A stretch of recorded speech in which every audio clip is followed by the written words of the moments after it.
got was in the Burning Crusade around 25, 20. I don't remember, but it was pretty decent at the time. I was playing Disc Priest. So in your video, actually, what we can do is I want to pull it up right now. Actually, so let's pull that up right now. Actually, so in your things that I really liked, and a few things that I usually don't see other people talk, which was like really interesting to me, that the fact that no one, why can't I find it now? No one ever talks about the fact that when you tag a mob and you hit that mob and it goes away, it literally will follow you further. And like, I don't know why no one talks about that, but it's one of the, it's definitely, yeah, one of the most important things. Like, especially, like, I guess I forgot to mention it in the video, but yeah, I mean, you have to, like, those are some of the key things that actually, like, help you not waste time when you're leveling, because if you don't know that, you're going to end up dying a few times and then having to run back a bunch. But yeah. Thanks for the welcome, everybody, by the way. How you doing, Pharaoh? Fair in the house. Can you link me that video again in my Discord, your video? I don't know why I can't find it right now. 1 second. Because there's something I wanted to point out during the video. But another thing, like, so when I'm leveling my priest, I like to, I mean, a lot of people talk about, you know, going wand and then going improved life or life tap and all that kind of thing. I think for me, and I'll show you guys what I'll do right here is I'll bring up a talent calculator for a sec. I just put the video. It says, "Oops, remove web address and try again." When I tried to link it in your. Send it to me on Discord. Send it to me on Discord. Yeah. All right. So my main thing, guys. Okay, so we'll talk about for priest, right? For first thing for priest is a lot of people say to go spear tap, wand specialization, back and forth.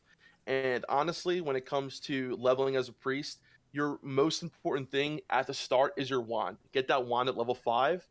And honestly, as soon as you hit 10, go ahead and put 5 points in the wand specialization first thing. From 10 to 15, whatever it is, put 5 points in there. Honestly, I think you don't even get the benefit from spear tap until you actually start having more mana. I think like when you get higher level, it becomes way more important to have spear tap. For those first 5 levels, I would go wand specialization. Absolutely. Yeah, definitely.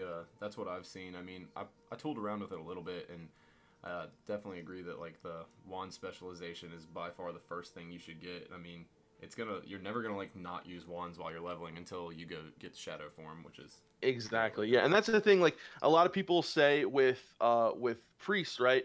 And I've watched, and guys, this is like my opinion, this is what I like to do, but a lot of people like say with priests is like, oh, when you get mind flay, you know, use mind flay doesn't even become that good until you get shadow form, in my opinion.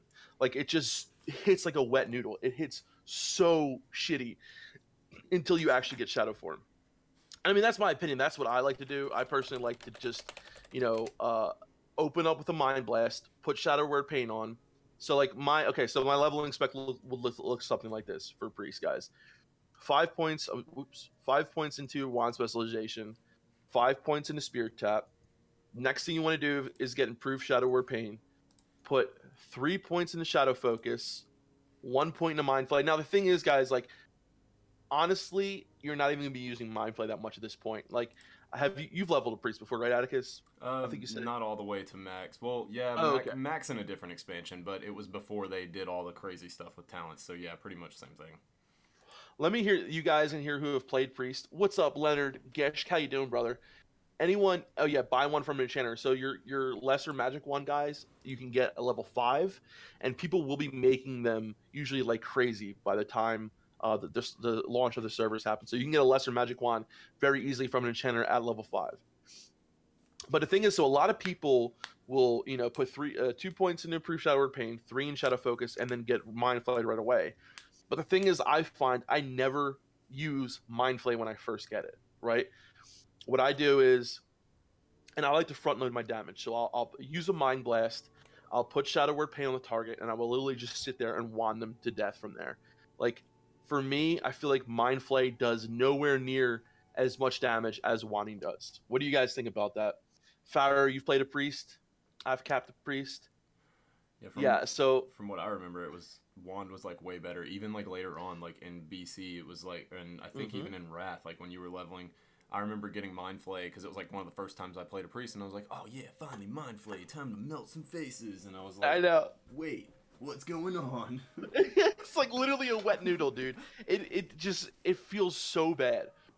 Yup, wand is amazing. So like, yeah, I agree with that. I remember wanding all the way to 50. So honestly, I think you get more benefit by putting another point in shadow focus, or in even going down to improve psychic stream, and then maybe get like mind flay a little bit later. And another thing that I think is really cool about priest, and maybe this is something you can talk about warrior too.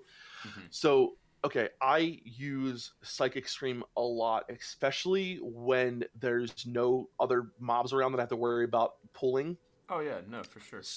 Dude, I think it's so good. So the thing about priest is, right, like, you know, is you have to worry about pushback, but you don't have to worry about pushback when using wand. You don't have to worry about it all, right? Because you're getting no pushback when wanding.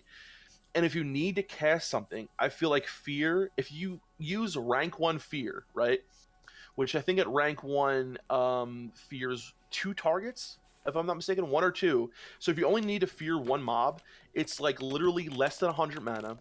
If you won't have any pushback, and bubble is so much shadow word, you know, the shield is so much more mana intensive than a rank 1 psychic stream is. So that's like a little trick that I like to do.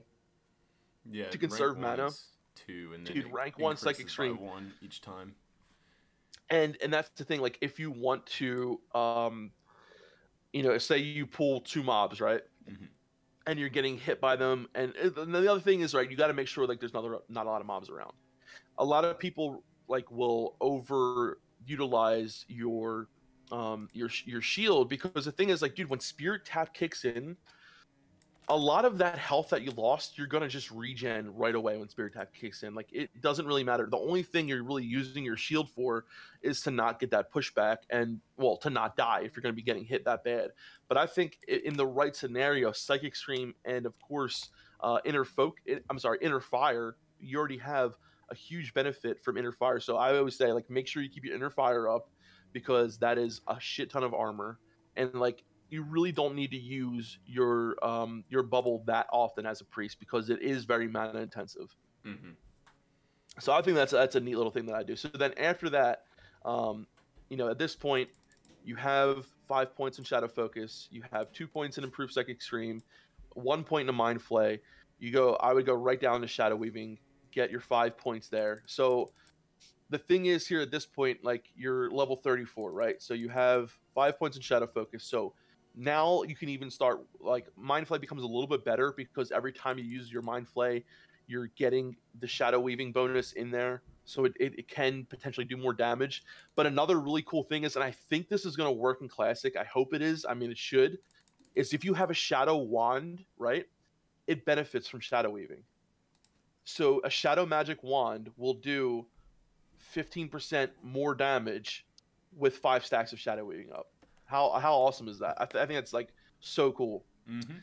So and a lot of the really good wands that you get while leveling are shadow. So right there, I think that's like huge. And then I honestly don't put any points in improved mind blast, because you're not going to be using that like on cooldown. I basically only pull with either mind blast or holy fire, depending on which one's doing more damage. Yeah, and it has a longer cast too, doesn't it? Like 2.5. Yeah, it does. Well, it's not that long of a cast. The thing is, it's very mana intensive. Oh yeah, true. Yeah, so I will pull. So what Farrah says, if I was doing a big pull, I'd bubble, then drink up, then pull. So yeah, that's another thing. If like, you can bubble before the pull, or, you know, put your dots up, and then if you're gonna use a mind blast, whatever, because that way you're getting no pushback.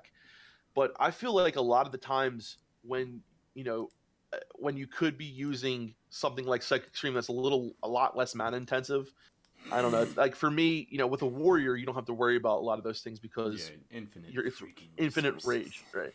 Yeah, screw you guys. So shadow reach you don't need. I would get silence for right before vampiric embrace personally, because silence is just so good. But vampiric embrace is amazing as well. And the thing about this is, like, 20% of all the shadow damage you do comes back as healing, which is amazing. That with spirit tap, I mean, you will not have to worry about really going out of shadow form to heal much at all. You can also consider going inner focus and meditation before 40. That's a really good point as well. One, Willie, I personally, so inner focus is great. It's a 3 minute cooldown, but I think it's I usually used it with devouring plague. Like I always says, devouring plague is an undead. It's the 3 minute cooldown, so that's what I usually do it with. But then I put a couple points in blackout, 1, 2, 3, because blackout is fucking amazing. 5 in darkness, and then oops, I'm sorry. At level 40, I respec, lose wand specialization, and then go down into full shadow. So it looks something like this. Go down into full shadow. You can wherever you want to do. You're saying go finish up. more into I 31? respec at level 4 because so at level 40, Yeah. I respect because I want to get shadow form as quick as possible because the damage Of course, increase from yeah. shadow form is just so good. And look, it's 1 gold, right? Yeah. If you have the gold to spare, it's 1 gold. You know, you should have plenty after buying your mount. Hopefully, go ahead and get the points. Like, so this is what you should look like at level 40 after respecing. Is something like this. And honestly, like, yeah, your wanding is going to be doing a little less damage, but then just start putting points back in wanding there as you level. Because now Mind Flay will be doing a lot more damage, and all your shadow damage is 15% increase. So I think at level 40, that's what I usually do. You don't necessarily have to, but I think for warriors, or you guys do a swap at level 40 as well, or you can, right? Yeah, if you go Fury, then you definitely want to swap over and get Mortal Strike. I don't think that there's any like other way to do it. Like I don't think it's beneficial to be using Bloodthirst at 40. Like I've never done it. Gotcha. But gotcha. to touch on what Jake just asked, he said if you're leveling with a partner, do you put more emphasis on wanting to conserve mana or healing or shielding your partner or just DPS as usual? So in my experience, when I'm leveling with anyone who's a healer, all he has to do is just get me topped off before he has to drink. And then I can sit there and just fight the mobs while he gets his mana back up. So I don't think that you really need to worry about conserving mana in that situation. I think it's just keep them topped off and then drink when you need to when you get out of combat. See, what I really like about Warrior Shadow Priest leveling as well is Vampiric Embrace, right? So if we're in a group, and I was doing this with my brother when he was a lower level when we were playing Shadow Priest and he was playing Warrior. Mm-hmm. My Vampiric Embrace was healing him so much, right? Because he's taking all the damage, and all 20% of my healing is going to him. And the thing is, like, after we'd be done, so he'd be at like 70% health, but his spirit regen is so high as a warrior anyway. So by the time the next pull, he was almost at max health. So if anything, right, like, and especially before level 40 when you're not in shadow form, just throwing a renew on him is all you really need to do. Yeah. And like I said in my video, like you get your spirit so high that you get to the point where you're almost healing at the same rate as if you were eating when you're outside of combat. Yes. And honestly, dude, I think out of all classes, priests and warriors probably benefit from spirit more than anyone else, especially while leveling. Oh yeah. Because Jesper, respecking, it's interesting cost. Like as you were saying, like it's every time that you respec, it costs more the next time. Yeah, so it goes 1 gold to 5 gold. I think if I remember this how it goes, or is it 1 gold to 2 gold? I think it's 1 gold to 2. No. 1 to 2 to 5, so it doubles, right? Yeah, it goes 1 to 2, kind of doubles. Yeah, to 5 to 10. No, then it goes up in increments of 5 from that point. Then it goes 15, 20, 25, 30, 35, 40. 40 oh, okay, 50. okay. Yeah, I thought it went double. 50. It does cap right. at 50, so. Yeah, on private servers it caps on 25, which is not how it's going to be in Classic. If they are going to do it the way it was in Vanilla, it capped at 50 gold. What's up, Timuljan? How you doing, brother? Everybody watching that. I'm also streaming on Twitch right now. It's just twitch.tv/Atticus. And let me go ahead and link that for you guys. Yeah, and then my YouTube channel as well. If y'all want to throw me a sub, I'm going to be putting out more videos soon. Like I'm definitely the next one I'm working on is the same kind of guide but for rogues, because that's where my second most experience lies. I might get into casters in the future, but I'll definitely be like pulling in the help from like Melderon and other people, because that is not my forte by any means. Dude, so rogues are my very first class that I ever played, and I feel like for me it's kind of like riding a bike. Like I literally feel like I can go play a rogue and it be almost like I didn't go a day without playing. Like I don't know what it is about rogues. I love them so much. They're pretty easy to level. I mean, honestly, I think there isn't much that you have like combat sword spec is pretty simple, right? For me, at least, your Twitch stream's not working. Oh, really? Yeah. Huh. And the reason why they would make it cap at 25 on private servers is, I mean, I guess their logic behind it is probably just that they realize that this is not like the serious game and that you're just more so trying to get more out of your gameplay. So it would make sense for them to tune it down a little bit just so people have a tiny bit of an easier time playing. Like on Yeah. retail, you know, it's unforgiving, but like on private servers, they got to give you some kind of incentive to stick around a little bit more, I guess. Yeah. Yeah. Very true. And you know, I mean, like, look at it like this, guys. You know, if you're gonna be like for respecking, right? If you respec once at level 40, right? You buy your mount. It's not that big of a deal. 1 gold. You really won't have to respec again until you have hit level 60, unless you screw up like big time. But you know, there won't be dual spec. Like there, like I feel you really in vanilla. You know what you do to your class, like you kind of it's like set in concrete a lot of the time. So the choices you make are very important in vanilla WoW, right? Yeah. If you decide to, you know, level as a disc priest or level as something different, like it's, you know, you have to pay gold to try it again. But the thing is that's awesome about priests in my experience, right? Even while duo leveling, the amount of healing you can do with vampiric embrace, the amount of healing you can do even though you're shadow because you are a priest, like you have so many ways to heal, so many ways to absorb damage with your bubble.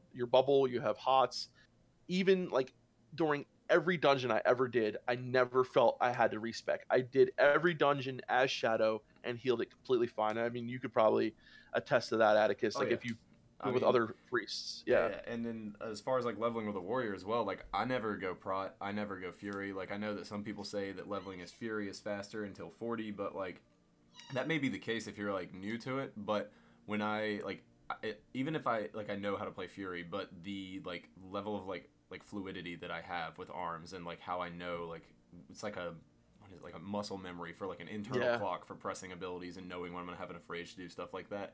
For arms, it just functions way better for me, and I just feel like I go much faster. But also, yeah, you don't have to like respec to be a tank in leveling dungeons. You can Yep. tank, and I think that you can even do that at max level. I haven't tested it myself, but Oh, I mean, for I five mean, mans, yeah. I mean, a lot of tanks will go like a fury spec because the amount of threat you can put out is just so much more than a protection spec. And as long as you have the gear, you know, to back up and the healers to back that up, you should be fine.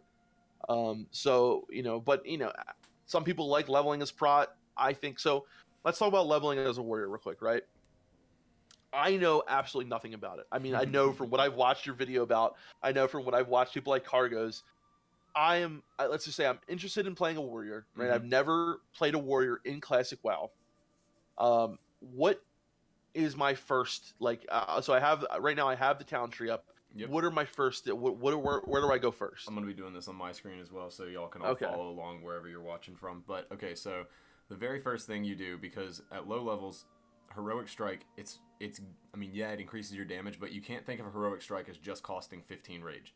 So you have to think of heroic strike as costing you 25 rage, because when you're using heroic strike, it's replacing an auto attack where most of your rage comes from. So you get like 10 to Gotcha. 15 rage based on it. So you're missing an entire auto attack and you're spending 15 rage.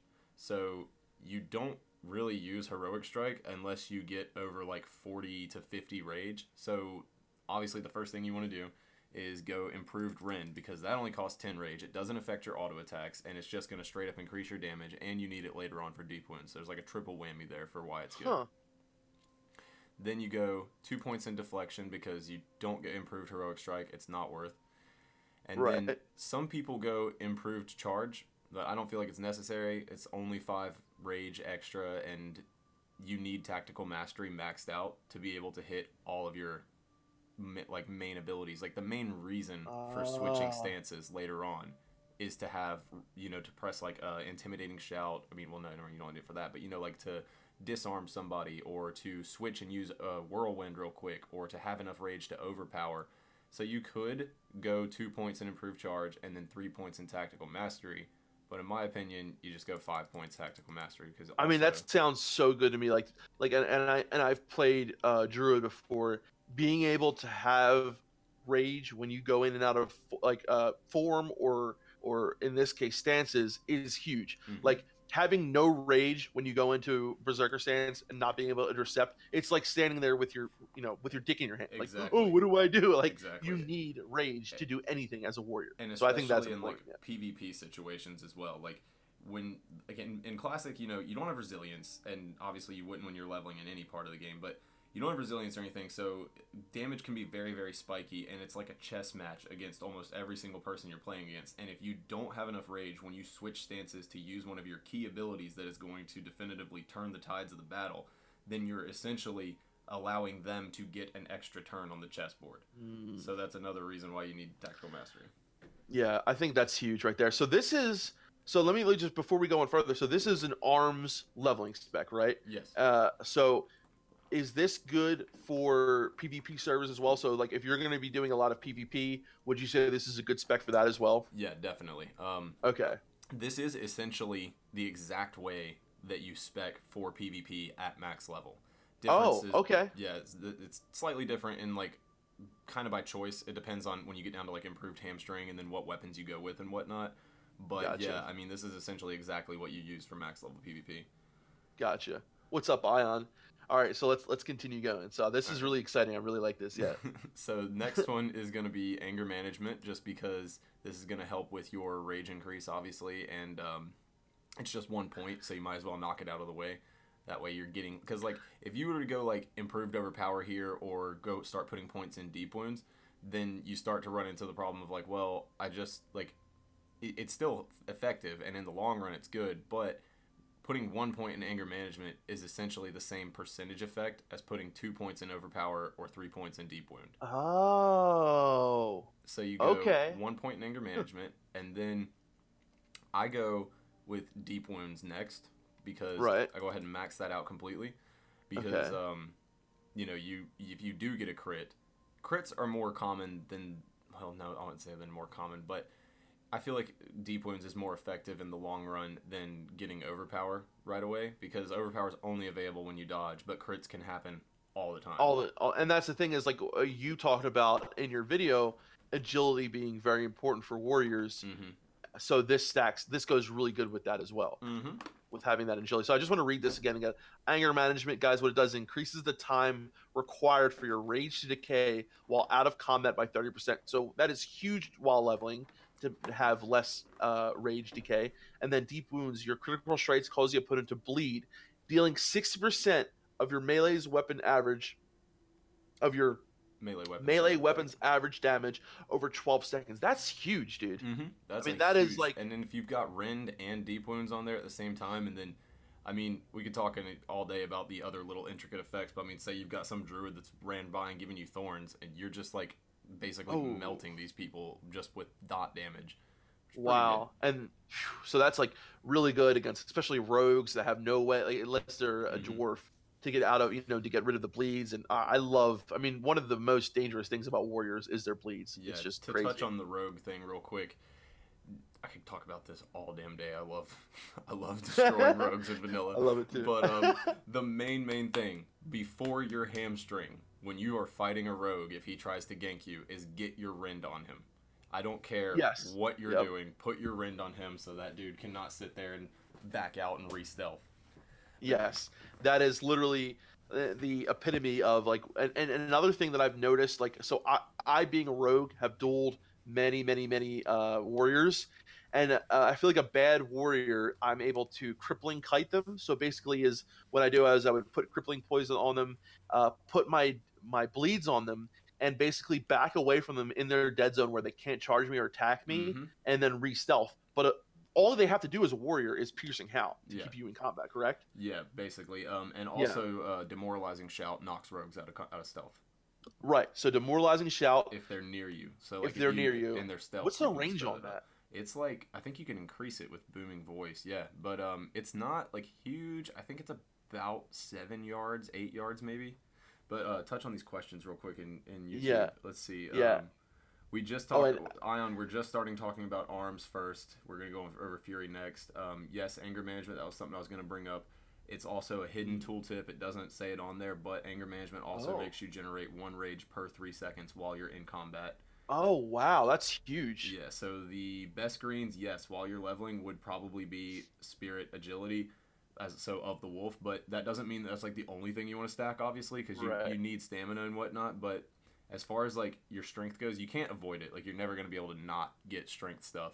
But like your damage is mainly increased by your weapon. You could have no additional strength and have just a crap ton of agility and spirit, and you'd probably be leveling at the same speed or killing things at the same speed as someone who purely stacks strength. Such a great point, dude. I love that you talked on that. Like I before, and especially when I leveled like a warrior or even my enhancement shaman, I'm like, oh, I need strength. I need strength. Mm-hmm. And Melron all the time is like, dude, when you put the equation to how much attack power equals DPS, look at the DPS first. Like, a weapon that does say 42 DPS and has like 32 attack power on it is not as good as a weapon that does 46 DPS. Yeah. You know what I mean? Like the DPS is the most important thing. Your weapon damage is the most important thing. And I feel like a lot of the times, a lot of people get too fed up into looking at your strength. Oh, I got to stack strength. Got to stack strength. Like that's my Yes. damage, And dude. It's another all thing, about your weapon, it man. may be basic, but a lot of people just don't know that you do want the slowest two-hander that you can possibly get. I mean, if there were a 6-second weapon speed two-hander, I would be getting that hands down every single time, because when you do Yeah. crit with a slow weapon, it crits really hard. Really hard, dude. Really hard. And so another thing I want to say is I want to ask you, Atticus, is Mm-hmm. okay, so spirit is really important as a warrior, right?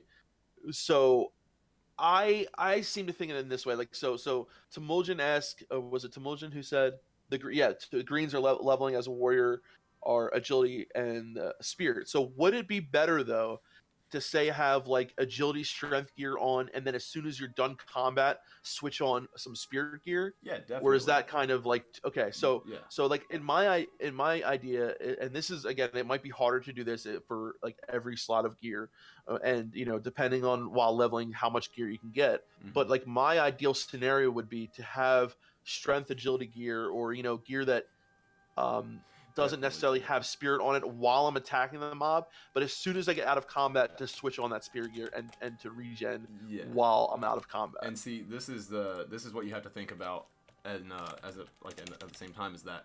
Now, when I'm trying to do this, you're trying to maximize your time playing and your gold accumulated.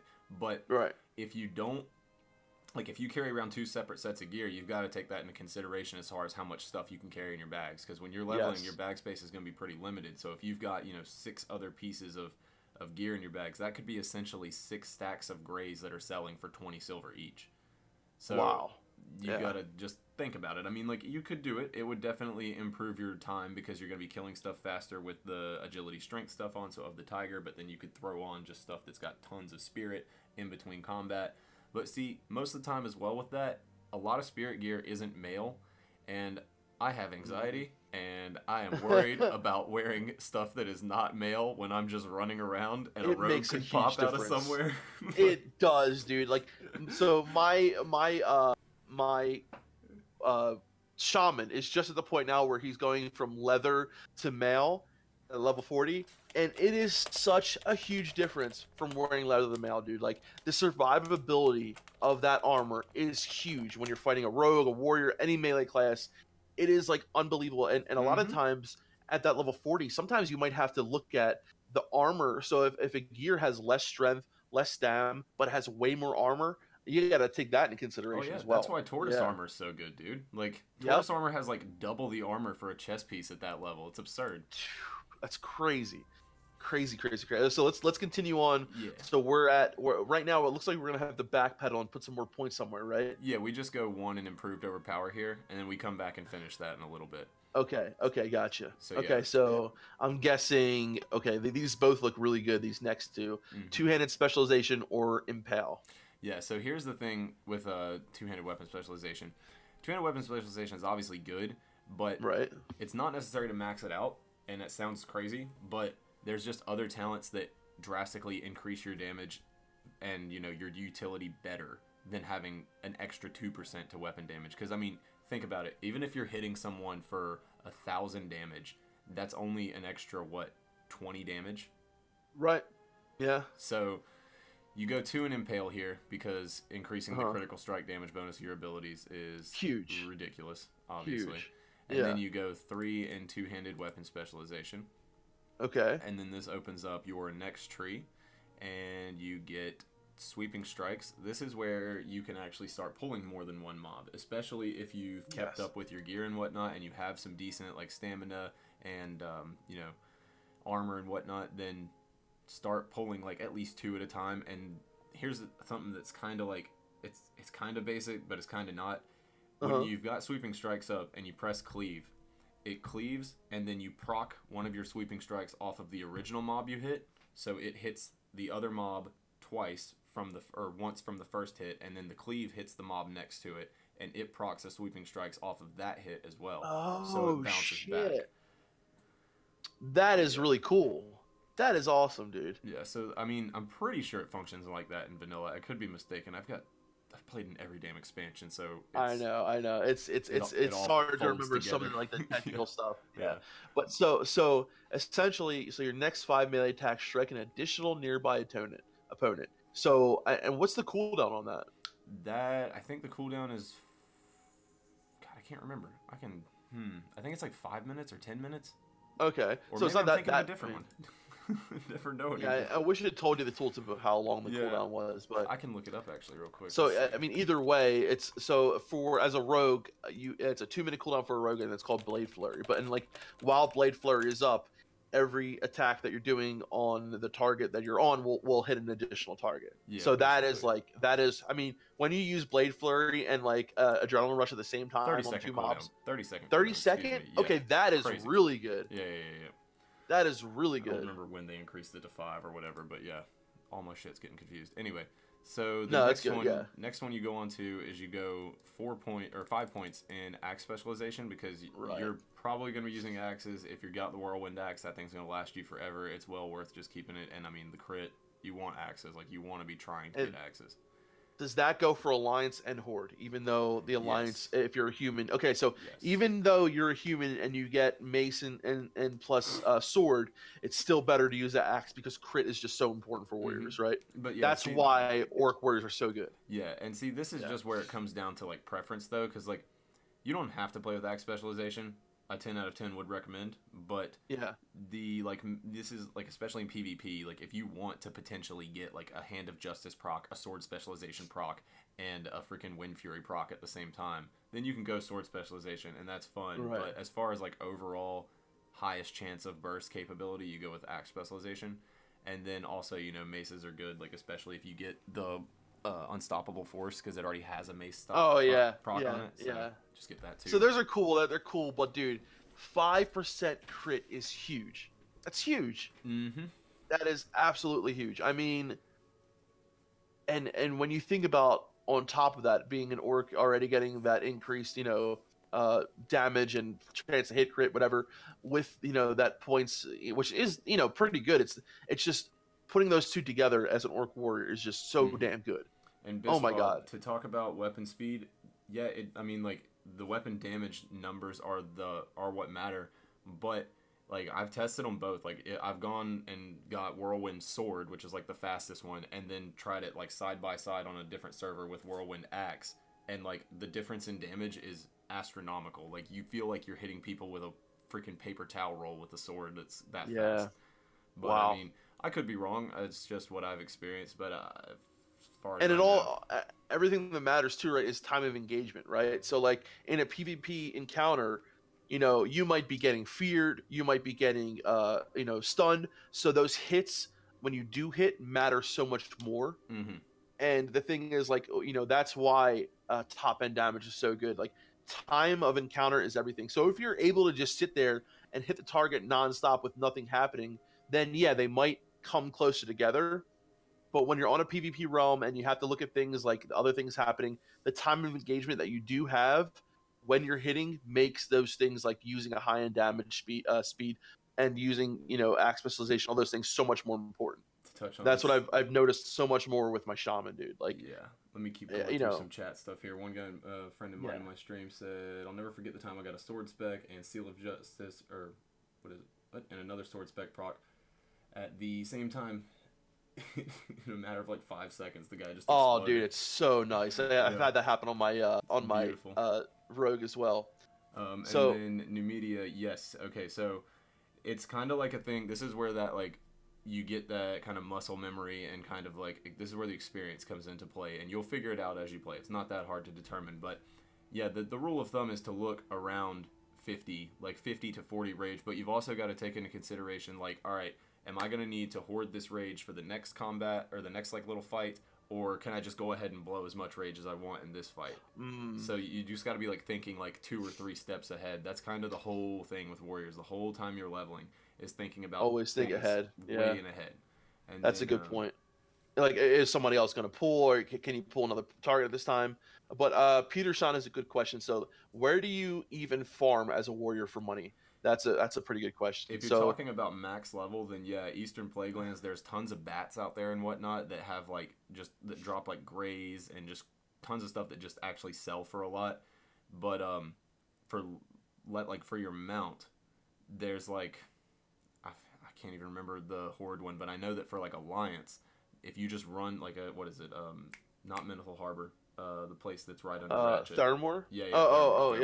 yeah. Uh-huh. So if you go out of Theramore and turn right and just run up the beach, there's tons of like yellow turtles. They're around like level 34 to 36, I think.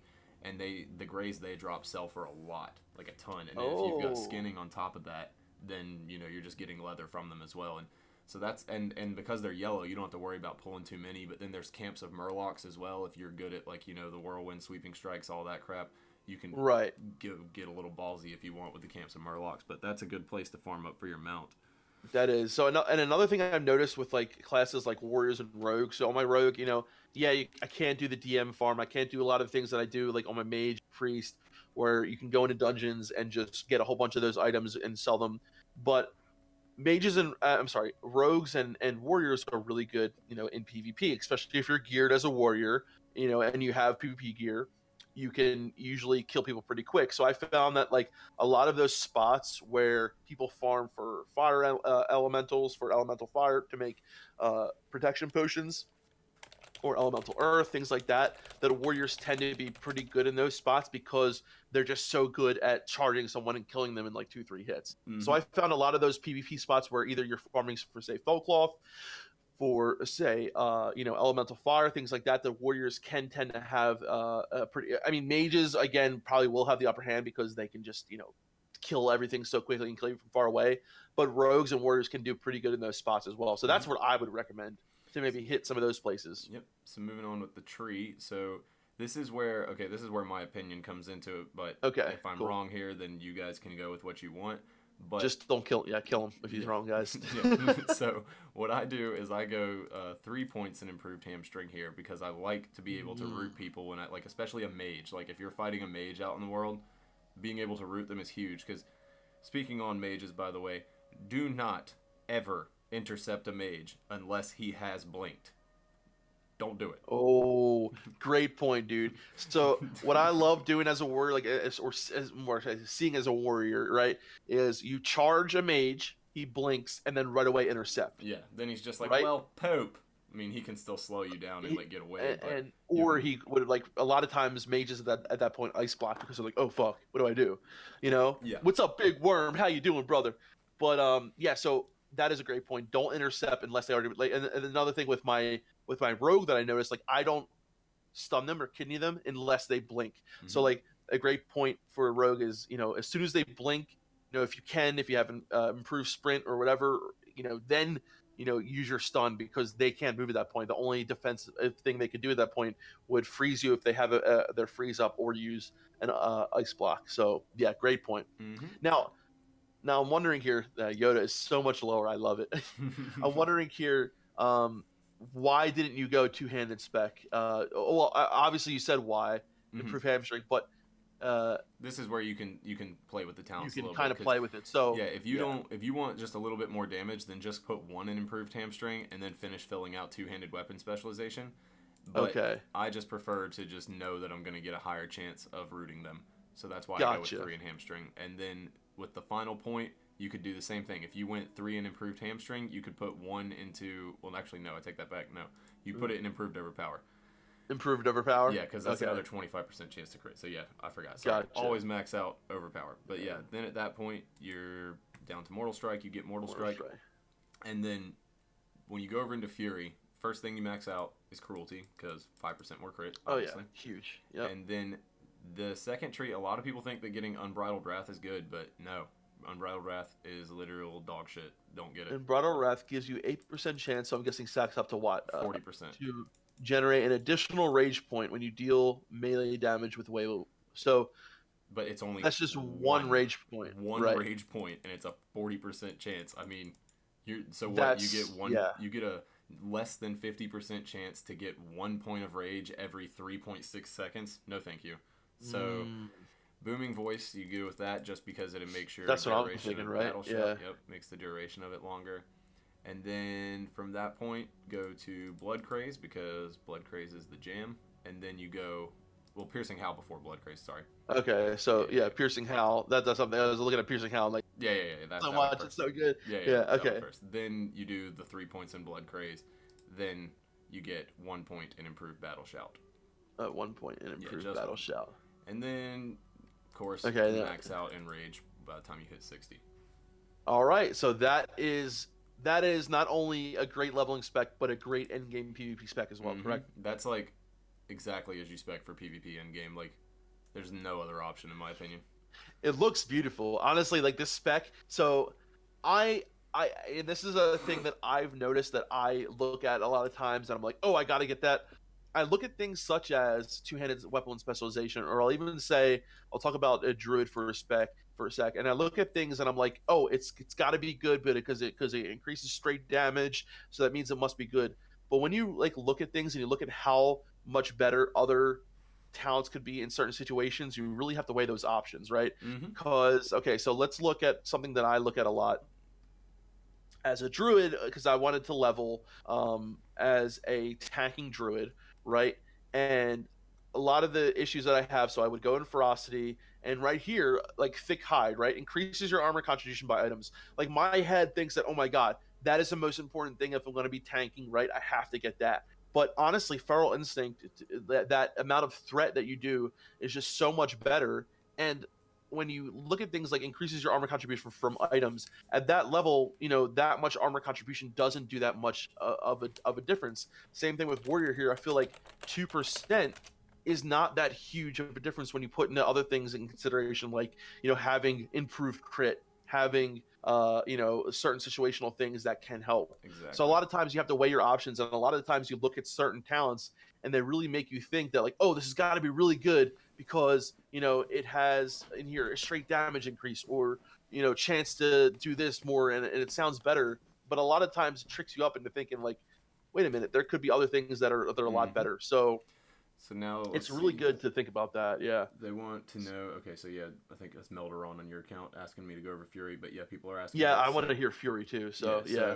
So and Jay Oblivion, we were in the arms tree because this is what I prefer for leveling. A lot of the higher end warriors that I've heard from agree on this point, but we just think that arms is just better for leveling overall. And no matter what, when you hit 40, you want to switch to Mortal Strike because the damage is always going to be better. But now we're going to go over Fury for leveling. So okay. You start off with Fury leveling exactly the same way as you did when you're starting to max it out at 40 from arms. So you just go Cruelty. 5 in Cruelty, 5 in Booming Voice, and then Piercing Howl, and then you go Blood Craze and Improved Battle Shout.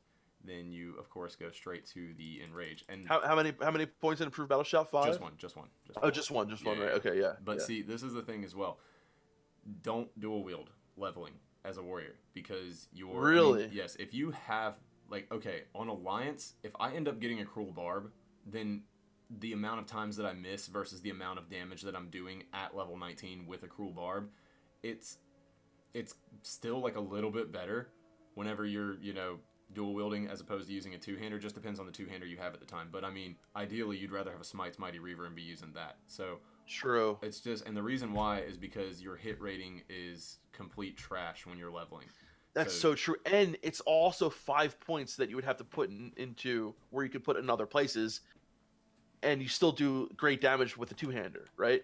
Yeah. I mean, two-handed damage is just always going to be better, especially I like arms because of the stuff you get from crits, and like it just makes your crits Yeah, more dude. valuable when you have a Yeah. two-hander. But Yeah. yeah, so moving on from there, you go into, you obviously grab Death Wish immediately Death next. Wish. Yep. Mm-hmm. And then this is like, again, like a part where you can kind of like play around a little bit. There's different things to go here. I would never go with the improved slam because slam is just garbage. Don't use it.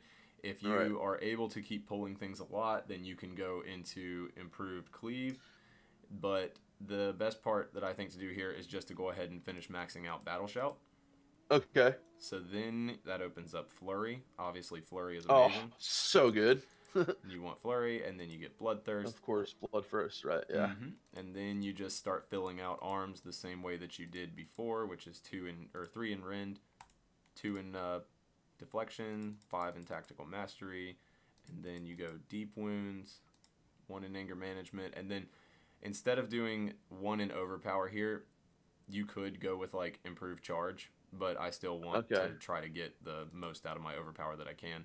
Gotcha. And then you go Impale, and then 3 into two-handed weapon damage, because you're still leveling. Like, this is if you were to continue leveling as Fury past 40, but you don't. Like, just don't do that. So this is for leveling now. Would this be good in endgame PvE, or no? Is this just more for leveling? If you are Horde, yes, this is good at in-game PvE because you're wanting to do two-handed Fury, but as Alliance, you dual-wield Fury. You dual-wield Fury. Gotcha. And the reason why is because of Wind Fury Totem. Wind Fury Totem is far too good with a two-hander. Dude, and let me just talk about Wind Fury for a second, guys. So, as a warrior, right? Imagine every hit, you know, it's slow, but it's so meaningful.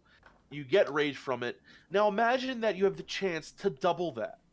To get double the amount of rage, right? To get the double that amount of white damage hit. Not only for DPS, but for tanking.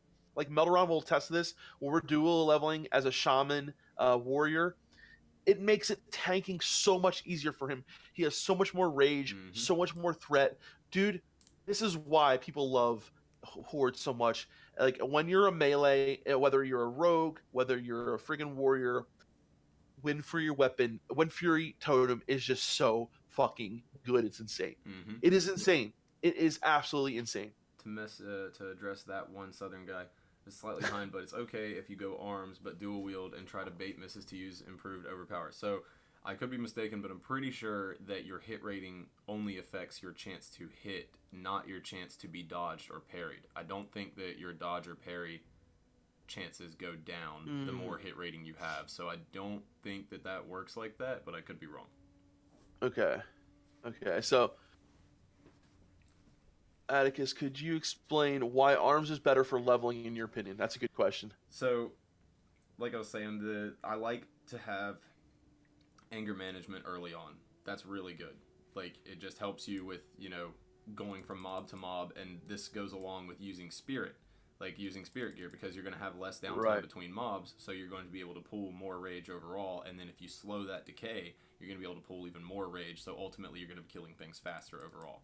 And then, like I said, with the improved Rend and Deep Wounds and Impale and all that, like, I just feel like it's just way better as far as damage goes, and also, like, it just makes everything, like, just feel better for me. Like, I really, really like being arms in general. Like, it just makes me level faster because I'm just so used to it. But, I mean, again... And if you get into a PvP encounter, too, like, it's so useful, too. Yeah, like, that's another thing, is, like, if you're on a PvP server, like, you can't go wrong having all of the abilities that you're going to have in your max level PvP spec against people who are in a leveling spec.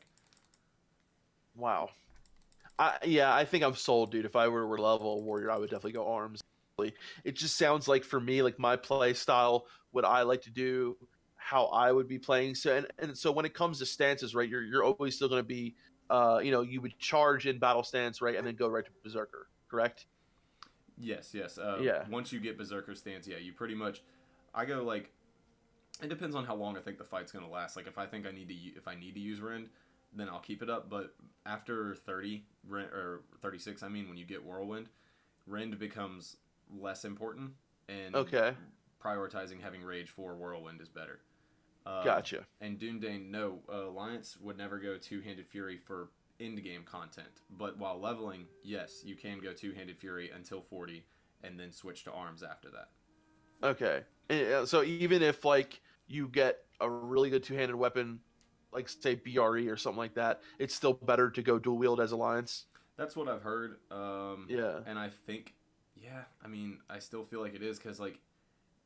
Plus, if you're a human too, yeah. right? Yeah. And if you're human, so what I'm hearing too is like if you're human, and you get sword specialization, and you get like 2 really good swords, that is just so much better for alliance than it would be horde. And yes, Melderon, once Whirlwind and Mortal Strike are both available, yes, you prioritize Mortal Strike over everything. It just hits way too hard.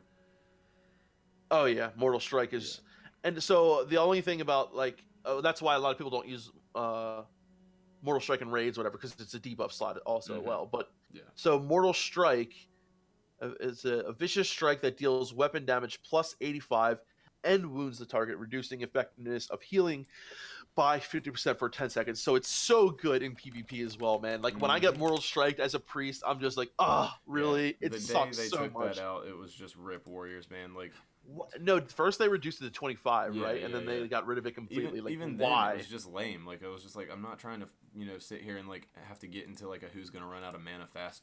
Yeah, like, dude, and it made like I remember BC Arena was so good, like warrior, druid. So many times I'd be going in there as a priest, and having 50% reduced healing, like that makes you first of all spend way more mana.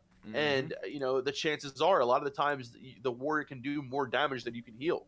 It's just so dangerous, and it's just so good. Yeah, and I mean having the Mortal Strike, like even if you can keep up with healing, you're gonna go out of mana a lot quicker. So it's just devastating on many different levels. It does a ton of damage. It forces them to heal more. It forces them to go out of mana faster. Right.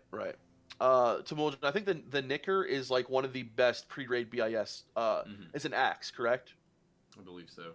Yeah, it's one of the best pre-raid BIS axes, I believe. Yeah. But so as a warrior, like once you get to say like MC, what is your like best weapon in like Molten Core? That it's well, you get like Bone Reaver's Edge. So what are some of the really good weapons in Molten Core and like BWL that you're gonna be looking for? Bone Reaver's Edge, just get that. Bone Reaver's Edge. Don't get anything else.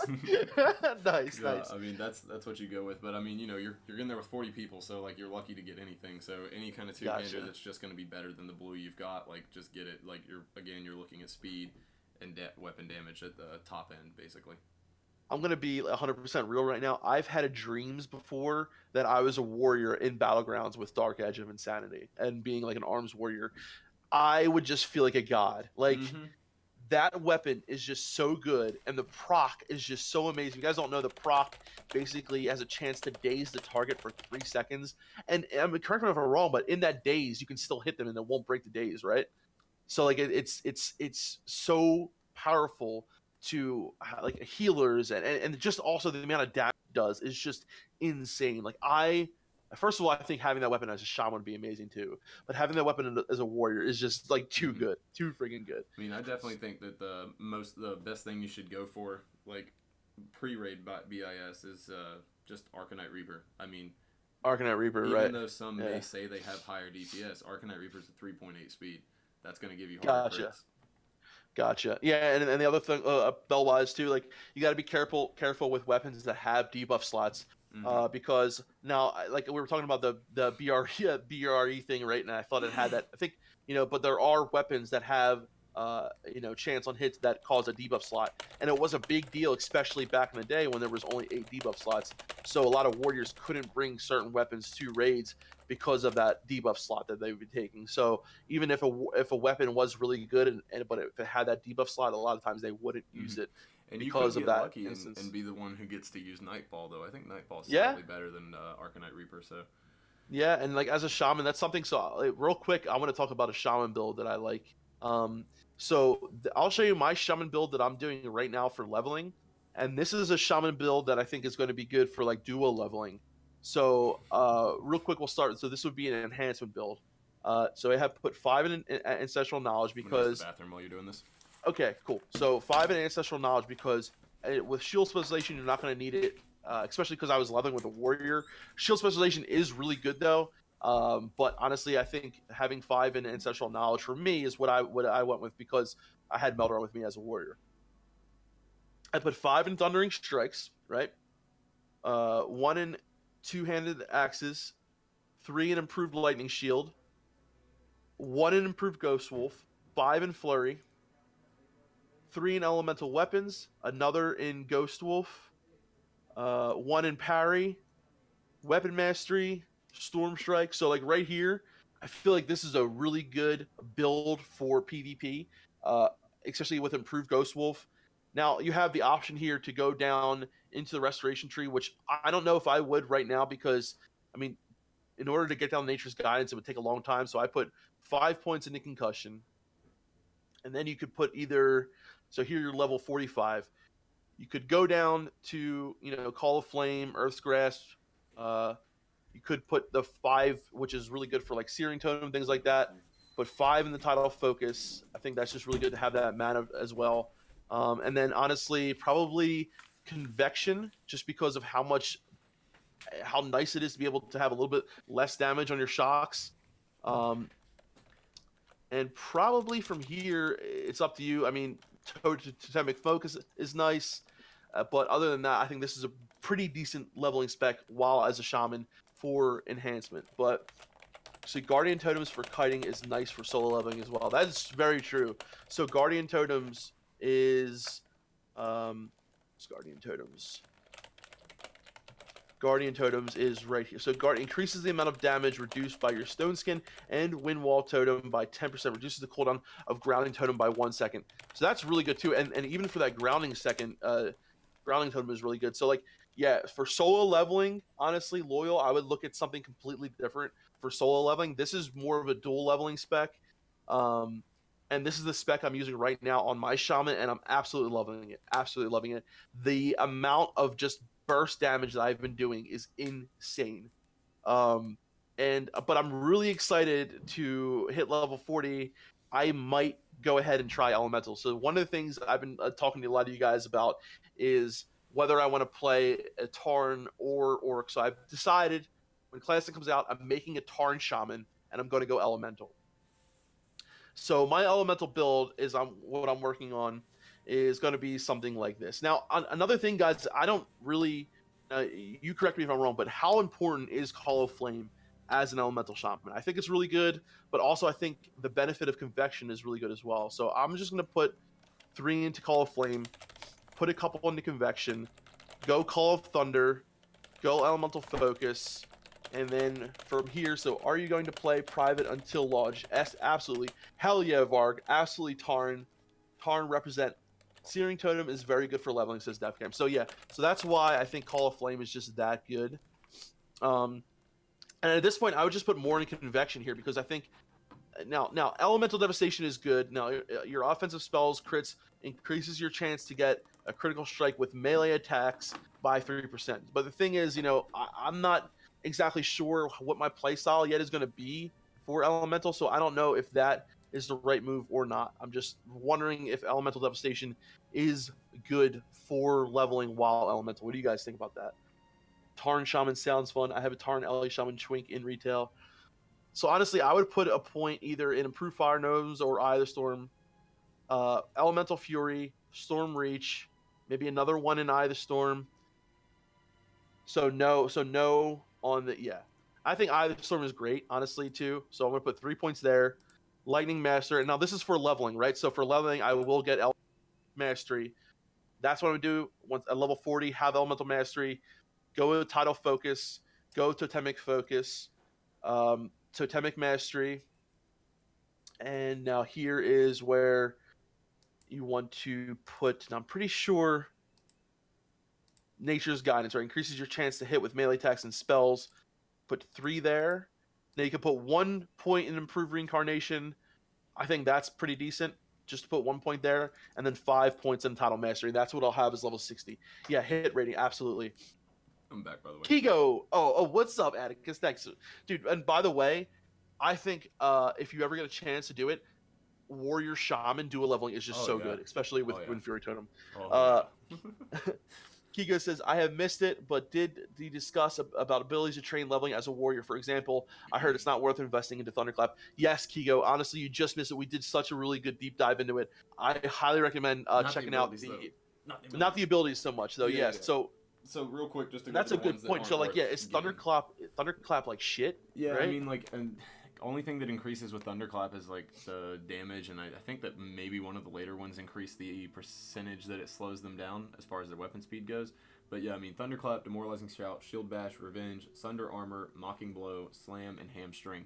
All of those, they're not worth upgrading because for one, like some of them you just don't use. Like Slam, you don't use. Mocking Blow, you can use to like deal a little bit of damage here and there, but I mean, it's very, very few and far between. It has like a 1 minute cooldown, so it's not like a one you spam. And then Hamstring, the only increases for Hamstring are a 5% increase to the slow and then another 5% increase to slow. But like, gotcha. That's, you don't even get the second one until like level 54. And oh wow! Yeah, really? So there's no point in like throwing, because I think by the time you train rank 2, it's like a gold 50 or something to level it up, which is a lot for an ability that's only increasing 5% of the damage. Yeah, that is a lot. That is a lot. Yeah. But yeah. So yeah, that's a thing that so as a priest. So let me go back into my priest spec. There's a few spells that I don't go as well. So let's talk about priest real quick again. So for the shaman guys, this is something that I think is a really good leveling spec for elemental. Now I'm going to talk about priest for a little bit, right? So as we went over in the beginning, of course, I said we put 5 into wand specialization, 5 into spirit tap, 2 into improved shadow word pain, 3 into shadow focus. You can get mind flay right away if you want to, or go into shadow focus. Either way, you're going to have this set out like that. 5 into shadow weaving, 1 in silence, 1 in vampiric embrace, 3 in blackout, darkness, shadow form. Okay, so this is your, I'm sorry, at level 40, of course we do the respec to be like this, and then we'll go into wand specialization. So something about shadow priest is what I like. You know, you definitely want to make sure you're training your holy abilities while leveling at shadow. The thing is, you're gonna heal dungeons and you're gonna be able to do it fine as shadow. Like, don't worry about you know, trying to find, you know, plus healing gear is great and all. If you can get it, you'd be good. As long as you don't have like plus shadow damage in your group while you're healing, you'll be fine. Just intel spirit gear will go such a far way. Spells that you definitely want to keep up on, you know, you want to keep up on, of course, your mind blast, of course, your shadow word pains, your bubbles, your most of your heals while leveling.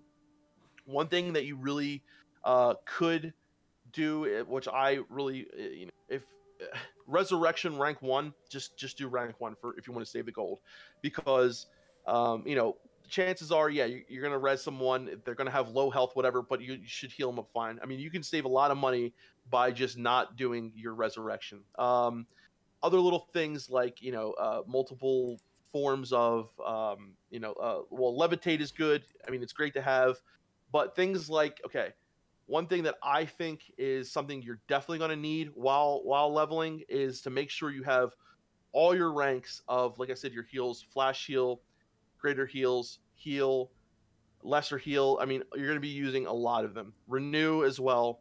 So the thing is, with a priest, you're going to want to train a lot of your spells. At least that's the way I do it, right? But honestly, man, like when it comes down to it, the main thing you want to worry about is your damage spells. Like, you know, if you're going to be healing and you know that you're going to be using your flash heal and just heal, then just worry about those heals. What do you say? No, my friend on stream just tipped me 500 bits. Thanks, Captain. Oh shit! Hell yeah, nice, dude. On Twitch. Nice. Oh yeah, by the way, real quick, just to touch on what Kigo asked. Kigo asked about training up, stop ranking up Ren for a while once you get Mortal Strike. At that point, you've already got your mount, so as far as gold being spent on abilities, you can do it as you see fit, because you're not saving for the level 40 mount anymore, and it's going to take you a while once you hit 60 to get your epic riding anyway, so just get what you need at that point, but continue to rank it up until that point.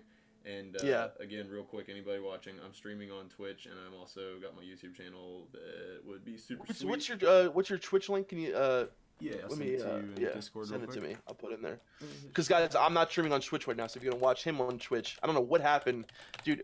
And I'm sorry again, guys. I don't know what the hell happened, but the stream was a little scuffed in the beginning, and I lost the Twitch stream, which is I mean, I'm sorry if anyone was watching over there, but I usually don't have too many people on Twitch. It's usually over on YouTube, but There's the link real quick. okay, cool. But yeah, so yeah, and if anybody wants to sub to my YouTube channel, I plan on putting out some more guides real soon. The next one I'm going to do is Rogue, which is very similar to the Warrior one that I just put out. It's going to be focused on saving money and getting to 60 as quickly as possible. It's going to have this is weapon progression too.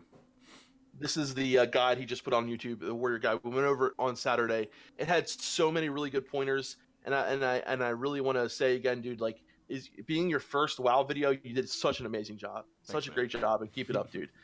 So yeah, and another thing we could talk about is like with what you mentioned in the video is, so a lot of times you're gonna run into a quest or something like that where you're gonna have to kill one target and he's gonna have 3 people around him, right? So what Atticus said in this video is to make sure you pull that target, make sure you do damage to the target that you need to kill, don't damage the other 2. That target, now that you damaged it, will have a farther reach on you on his aggro range. So he will chase you further than the other 2. The other 2 will reset before the one does that you hit will. So you can take him back and kill him while the other 2 reset. It works really good. It probably most likely 100% will work in Classic because it did work in retail. So yeah, I'm showing that it on was my stream right now, just a little nice. demonstration. Yeah. Yeah, let me show it too. So, what was the timestamp for that? It starts at about 12:44. 12:44. Yeah, so watch how he does it here, guys. Maybe a little bit longer, 12:48. Around to that, it's fine, whatever. But yeah, so you hit the mob that's furthest away. If you're ranged missed, which happens all the damn time in vanilla, just wait till it gets to you, and then just get 1 point of damage on it. Doesn't matter what kind of damage you deal to it, but you just have to run away until the other mob decides that he doesn't want to mess with you anymore. And then, you did miss him there. That was great. But yeah, and then you can hamstring him too and slow him down, but it gets a little bit harder to dictate where he's gonna stop. So I don't typically slow him down. I just strafe and just hit them because you're gonna you want to deal damage anyway. But yeah, if you slow him down, then you might accidentally run out of the second mob's range as well. And it's a really good tip as a warrior as well because a lot of times as a warrior, it's really hard to take on 2 mobs at once. It's like really difficult. So but you definitely can do something this against, especially if you are doing the 2-handed fury method, then you can save yourself a lot of damage by keeping piercing howl up, or if you're at the point like later on when you've already got piercing howl, obviously keep them like slowed down and whatnot. But you can do this with literally like 5 mobs. Like when you're like in Elwyn Forest and there's those packs of gnolls that are like 6 deep sometimes, just hit one of them with a thrown weapon and then just run away, and then the one that you hit's gonna follow you longer. And dude, it's and that works with like any class, anything you do, and it's just a really good overall tip that a lot of people for some reason forget about. So I think that was just awesome that you mentioned that.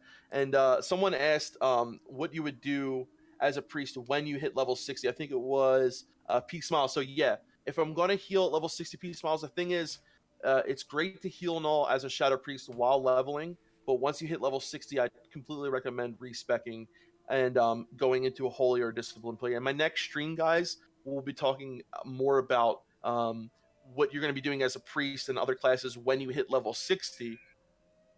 So that I don't know why that one was so loud. Well, when you hit level 60, so that like, okay, what is your best spec to go into as a priest right when you hit level 60 before you get your best in slot, or different things that you can do at level 6. So there's multiple specs that I think I would recommend. We'll do a deep dive into that on the next stream. So this one's just mostly about leveling. Yeah, that one was really loud. I don't know why that one was fucking loud.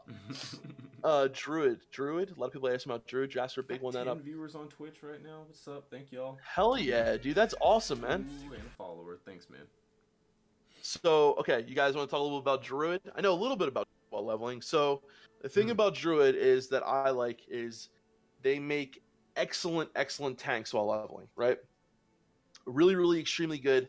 I would say, I mean, I know Atticus might step on your toes here a little bit as a warrior, but I personally think that Druids during the leveling process make the better tank. Personally. Oh, no, definitely. They have more AoE. Yeah. They have more AoE. Yep. They have a great threat while leveling. And the reason is, so I'm gonna right here, guys. I'm gonna make a spec for you that is something that where you can level Let me follow along with you. as kitty cat, and you can level as a tank when you need a tank. So this is what I'm gonna be doing while leveling as a druid. So first 5 points, hands down, go into ferocity. Okay, reduces the cost of your maul, swipe, claw, and rake abilities by 5 rage or energy. That's huge. You know, 5 rage and maul is your premier damage that will be doing a lot of threat as you're tanking bear, and of course claw is you're going to be your main damage, since you won't be able to backstab from the front in classic, which would be basically your shred abilities. So shred is basically like backstab for a rogue, but you won't be able to do that from the front like you were on private servers. So That claw will reminds be your me. main ability. Real quick, Yeah. this is a reason why you're actually not going. Well, it's definitely not going to be beneficial to go Fury for leveling a Sit warrior crit. in Classic, is because a lot of your Fury like damage and survivability is based off of being able to get sit crit. Yep. And they said they weren't going to have that in Classic, so. So from what I know in the demo and all, so like sit crit, you will still get crit when you sit, but it won't proc the abilities that are proc. So Yeah. it won't proc Reckoning, it won't proc what was it for warriors? It was Enrage and your Blood Craze Right. abilities. Right. So you know, so I think it's cool that they did this because RP wise, right, it makes sense that if you're sitting, you're basically getting hit while not like paying attention. Like it makes sense. You know what I mean? It's immersive. You ever tried to defend yourself while getting kicked in the face on the ground? Yeah, it's not that easy, exactly. But it won't be proccing those abilities that it normally procced on private servers, which I think is good because honestly, dude, like getting one shot by a paladin who's just sitting down and getting hit by a boar and then comes over and one hits you is kind of annoying. You know what I mean? But yeah, so Reckoning, yeah. So okay, so back to the so and also no front stabs for rogues and druids. Okay. So guys, next thing here where I actually got really messed up is because I'm thinking, okay, I'm gonna tank, right? So increases your armor contribution by items, thick hide, right? Obviously, that is what I thought to do.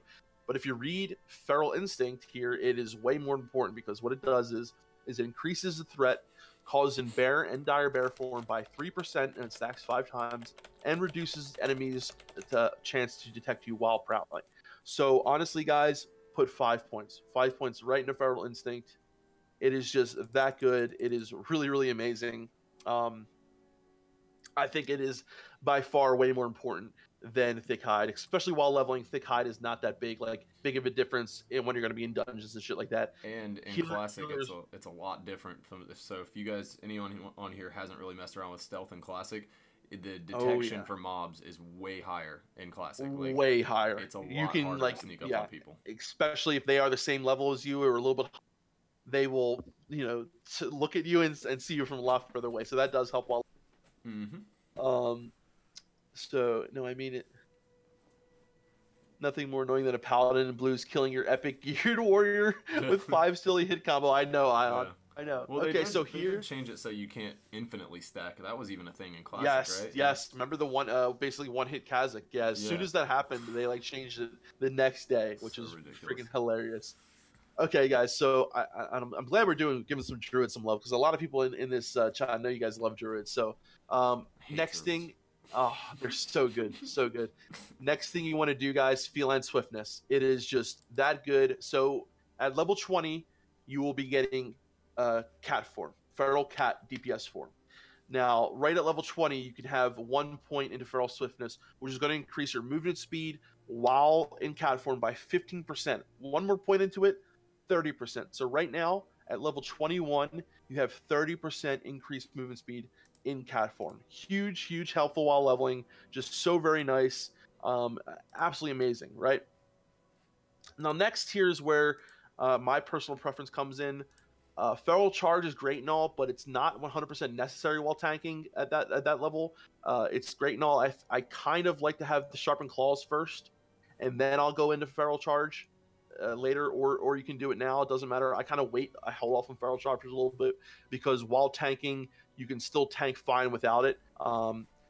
Myself, I'll go in there and pull with, a Moonfire and then go into bear form, it's just as good. Honestly, it takes a little bit more time, and a lot of times Feral Charge, it uses rage as well. So yeah, it's good to have and all, but I think first thing to do, Sharpen Claws, which increases the critical strike chance while in bear, dire bear, or cat form by 6%, which is huge because more crits equals more threat equals more damage as cat and in bear form. So yeah, that's what I'm doing right there. Next thing you want to do here, guys, you have Predatory Strikes, Blood Frenzy, Primal Fury, right? Increases your melee attack power in cat, bear, and dire bear form by 50% of your level. So 150% of your level, I mean, I don't know what exactly that equates to when you're level 27, but it's a pretty good amount. Blood Frenzy is also really good while leveling because your critical strikes from cat form abilities that add combo points have a 100% chance to add an additional combo point. Just amazingly good while leveling. Now, a big question here is for a lot of people like Primal Fury, right? Gives you a 50% chance to gain an additional 5 rage anytime you get a critical strike while bear and dire form. So what a lot of people do here is if you're primarily going to be worrying about tanking a lot, you could go Primal Fury here and not, put points into Predatory Strikes or a couple into Blood Frenzy. Honestly, guys, most of the time you're going to be in cat form, right? Like 99% of the time you're going to be leveling in cat form. To help while tanking, Primal Fury does help a little bit, but I feel like putting 2 points into Primal Fury just to help a little bit while tanking when these things will benefit you all the time in cat form and bear form, not so much bear form as Blood Frenzy, I think is a lot more important. Because you got to remember here, as a Druid, you're going to be leveling, primarily cat form, and you got to do dungeons while bear form. But the thing is, you can still tank 100% fine with the talents that you have here. It's not that big of a difference to where you have to worry about it that much. Just my opinion. I don't know what you guys think about that. Cat form, like I said, is going to be more important than bear form a lot of the times, and you can still tank just fine. Now, Fairy Fire Feral, Savage Fury, personally, depends what you want to go first here. You're going to put points into both of them. The thing is, Fairy Fire Feral is amazing for tanking. So if you find yourself primarily focusing more on tanking, go ahead and get the Fairy Fire first because it's a great way to pull. You can pull, with Fairy Fire from I think it's like 30 yards, great range. Also decreases the armor on the target by 175 for 40 seconds. And it's great to put on rogues because once you put it on them, they can't go back into invis form. Yeah, so they can't re-stealth. Dude, screw rogues, exactly. So yeah, get a Wolf's Head Helm, says Loyal. Wolf's Head Helm, we'll talk about that, what it does exactly. Oh, yeah. And we'll talk about your crowd pummelers as well. So get ready to farm those. Yeah, exactly. Now this is more for leveling guys and game stuff, you know what I mean? But Wolf's Head Helm is really good. So I think you get what level is that? Wolf's Head, let me look it up real quick. It's level 30. Is it level 30? So yeah, you can get that right at level. No, I was thinking what time. Never mind. Let me look it up. I was talking about the spec. But Wolf's Head Helm, yeah. Wolf's Head Helm, like, it's also so good that people were using it. It's level 40, but people were still using it in BC. In BC, yep. Like that's how crazy good it is. Guys, just to give you an example, what it does when shapeshifting into cat form, so it's just only into cat form. The Druid gains 20 energy when shaping into bear form. It gains 5 rage. So let me show you something here. At level 40, right? You can have that. And what Fuhrer does over here, so it gives you 5 points into it, gives you 100% chance to gain 10 rage from shapeshift and 40 energy in a bear form. So a lot of people really like to go Fuhrer pretty early on, but I think a lot of the benefits that you get here are really important. But you definitely do want to get Fuhrer as soon. I mean, a lot of people like to do it even before you go Heart of the Wild, things like that. But personally, if you can get Wolf's Head Helm, it just helps that much more while leveling. When shapeshifting into cat form, that's 20 energy right there. And when shapeshifting into bear form, that's 5 rage. So right there, if you have that 5 rage, you can go, which I'm putting the next point into, Feral Charge right here.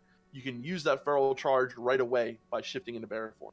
So usually they are low pop. You think Druid is going to have a big population in Classic?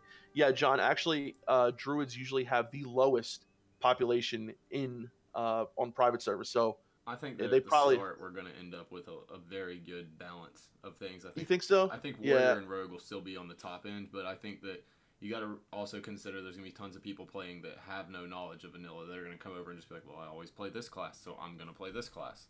And Very they're not true. going to know the bad parts of it. Very true. Very good point. Yeah. So guys, level 33. This is, you basically have a lot of stuff going on right here. You have a lot of utility.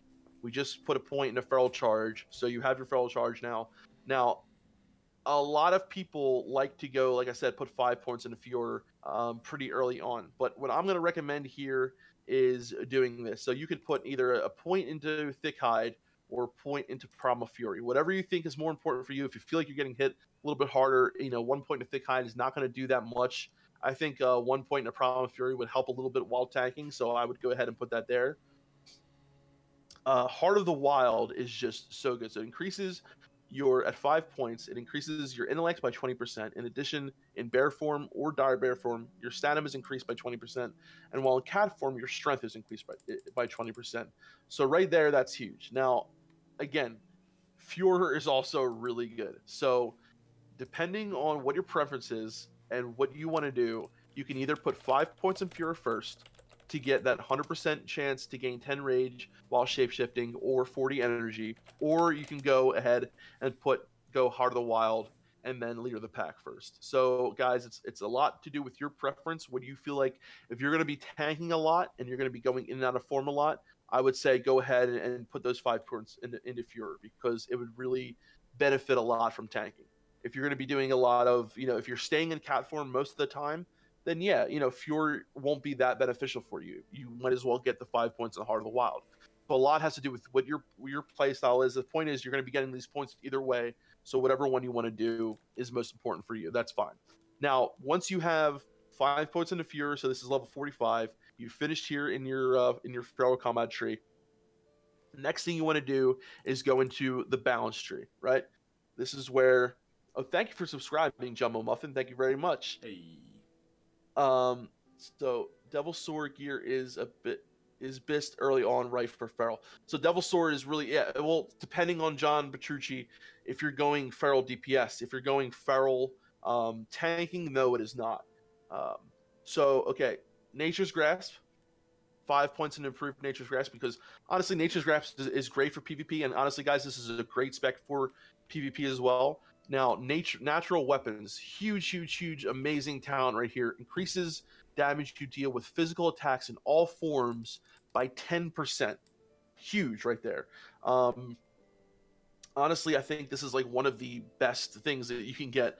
It's just really helpful, very nice, and honestly, it's just really good. And then you want to go ahead and Clarity, so this imbues the Druid. So this is a clear casting, but what is really cool is it works for all forms.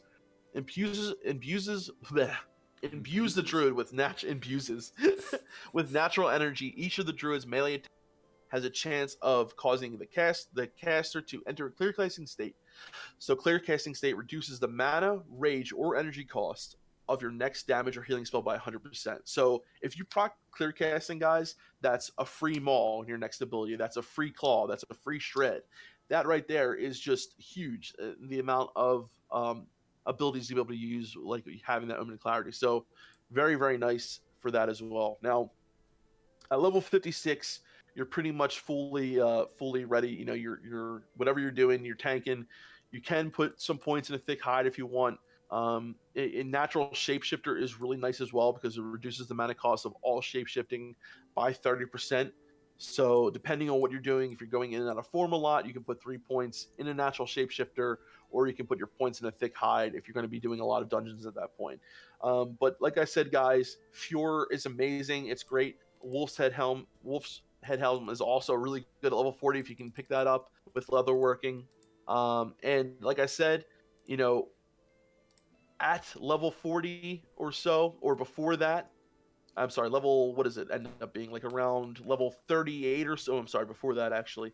Around level 34 or so. If you want to go ahead and go into Fuhrer first, you can do that. Or if you want to go ahead and go into Heart of the Wild first, it's up to you, depending on what you find yourself doing more. But that is what I love to do as Druid. And the thing about Druids they're so versatile, right? I mean, Atticus, how many times do you charge a Druid, put hamstring on them, they just go out of cat form, go right back into it, and just run away? Yeah, like, They literally are, the worst thing ever. yeah, they are like so good for uh like running away, getting away. I think druids are amazing at PvP. You know, you can get out of a slow, root somebody. How many times you just like, you know, root a warrior, heal yourself up, go into bear form, you know, attack them a little bit, go into cat form, put some bleeds on them, root them, run away, heal yourself up again. I mean, Mm-hmm. potentially, guys, if you know how to play a druid and you can manage your mana, right?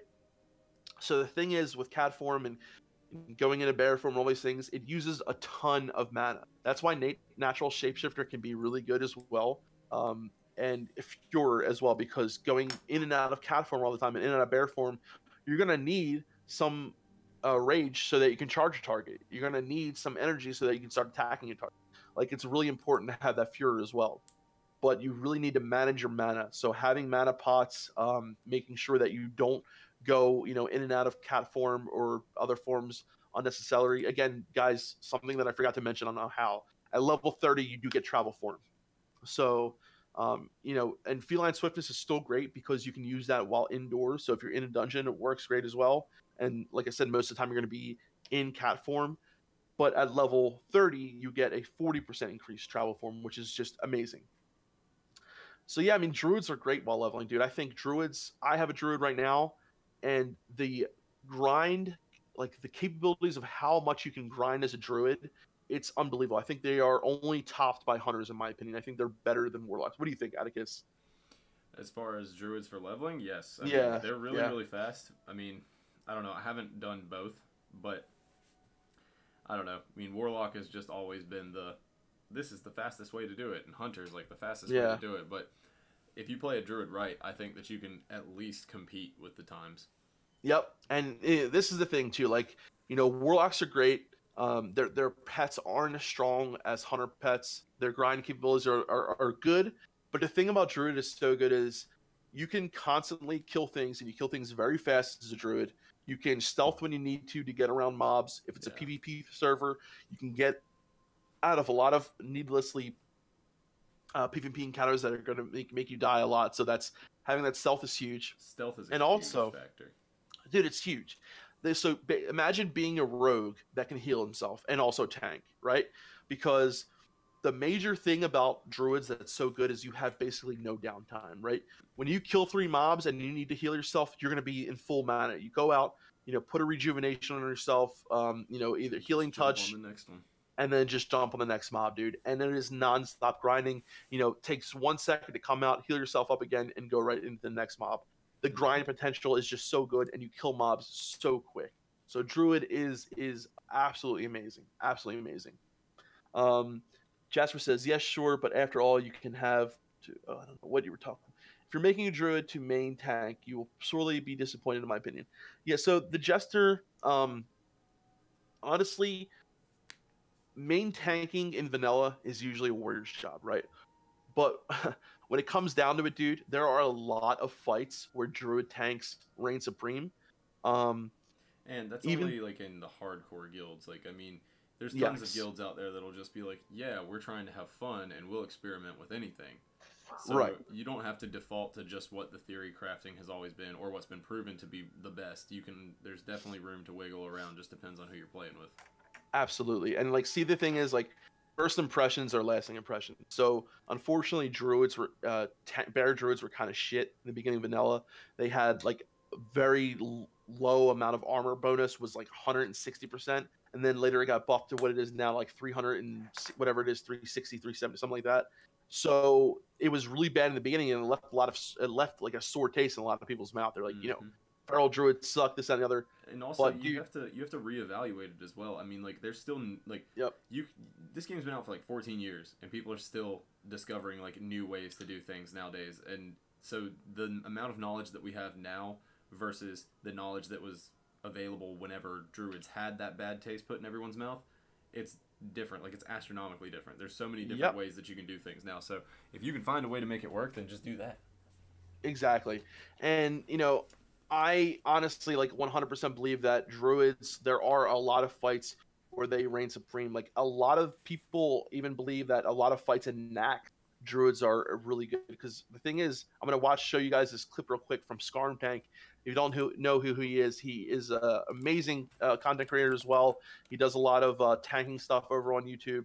I'll put a link in the chat real quick, and I just want to show you guys what he does on Patchwork and how just amazing this is. And he actually is better suited to tanking this fight than a lot of the warriors. So I just want to show you guys how like the kind of hits he can take here. Oh, they're almost have him dead here. So just look at this here, guys. I mean, he's very geared. He's got 8, and yeah, you can see the kind of damage he's taking here. It is just crazy. I mean, the fact that he has so much more health. He has like 14k health here. It's insane. So, like I said, guys, there's a lot of things that druids can do. A lot of people think that, oh, they can't tank, they can't do this.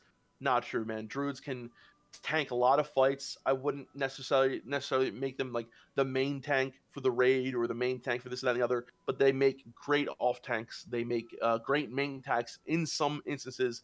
But for the most part, druids are fucking awesome, dude. And I fucking think they're great. Yeah, Scarm is awesome, dude. You guys have to check Scarm out if you haven't checked him out. If you like anything about tanking, whether you're a druid or a warrior, I highly recommend checking out Scarm. Highly recommend checking out Scarm. Zen says, I think something that needs to be remembered here is that all this theory crafting is based on incorrect boss encounters on private servers. So Zach, or Zen3K, theirs might be vastly okay. So let me you're right to a degree.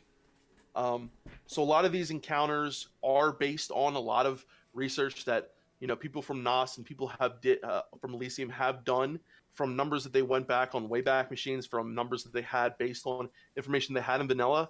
It's very possible that things will be off, but to a degree that is not going to make so much of a difference that's going to make druid tanks not viable. And even if it does make a difference, we don't know which way that's going to swing it, because if we have the exact same, like say that we have the exact same game from 2004 to 2006, like I said, all that knowledge that we've gained, we didn't have that knowledge back then. So even if that knowledge has only been applied to private servers, there may be even different, better ways to apply it to the actual game that we had.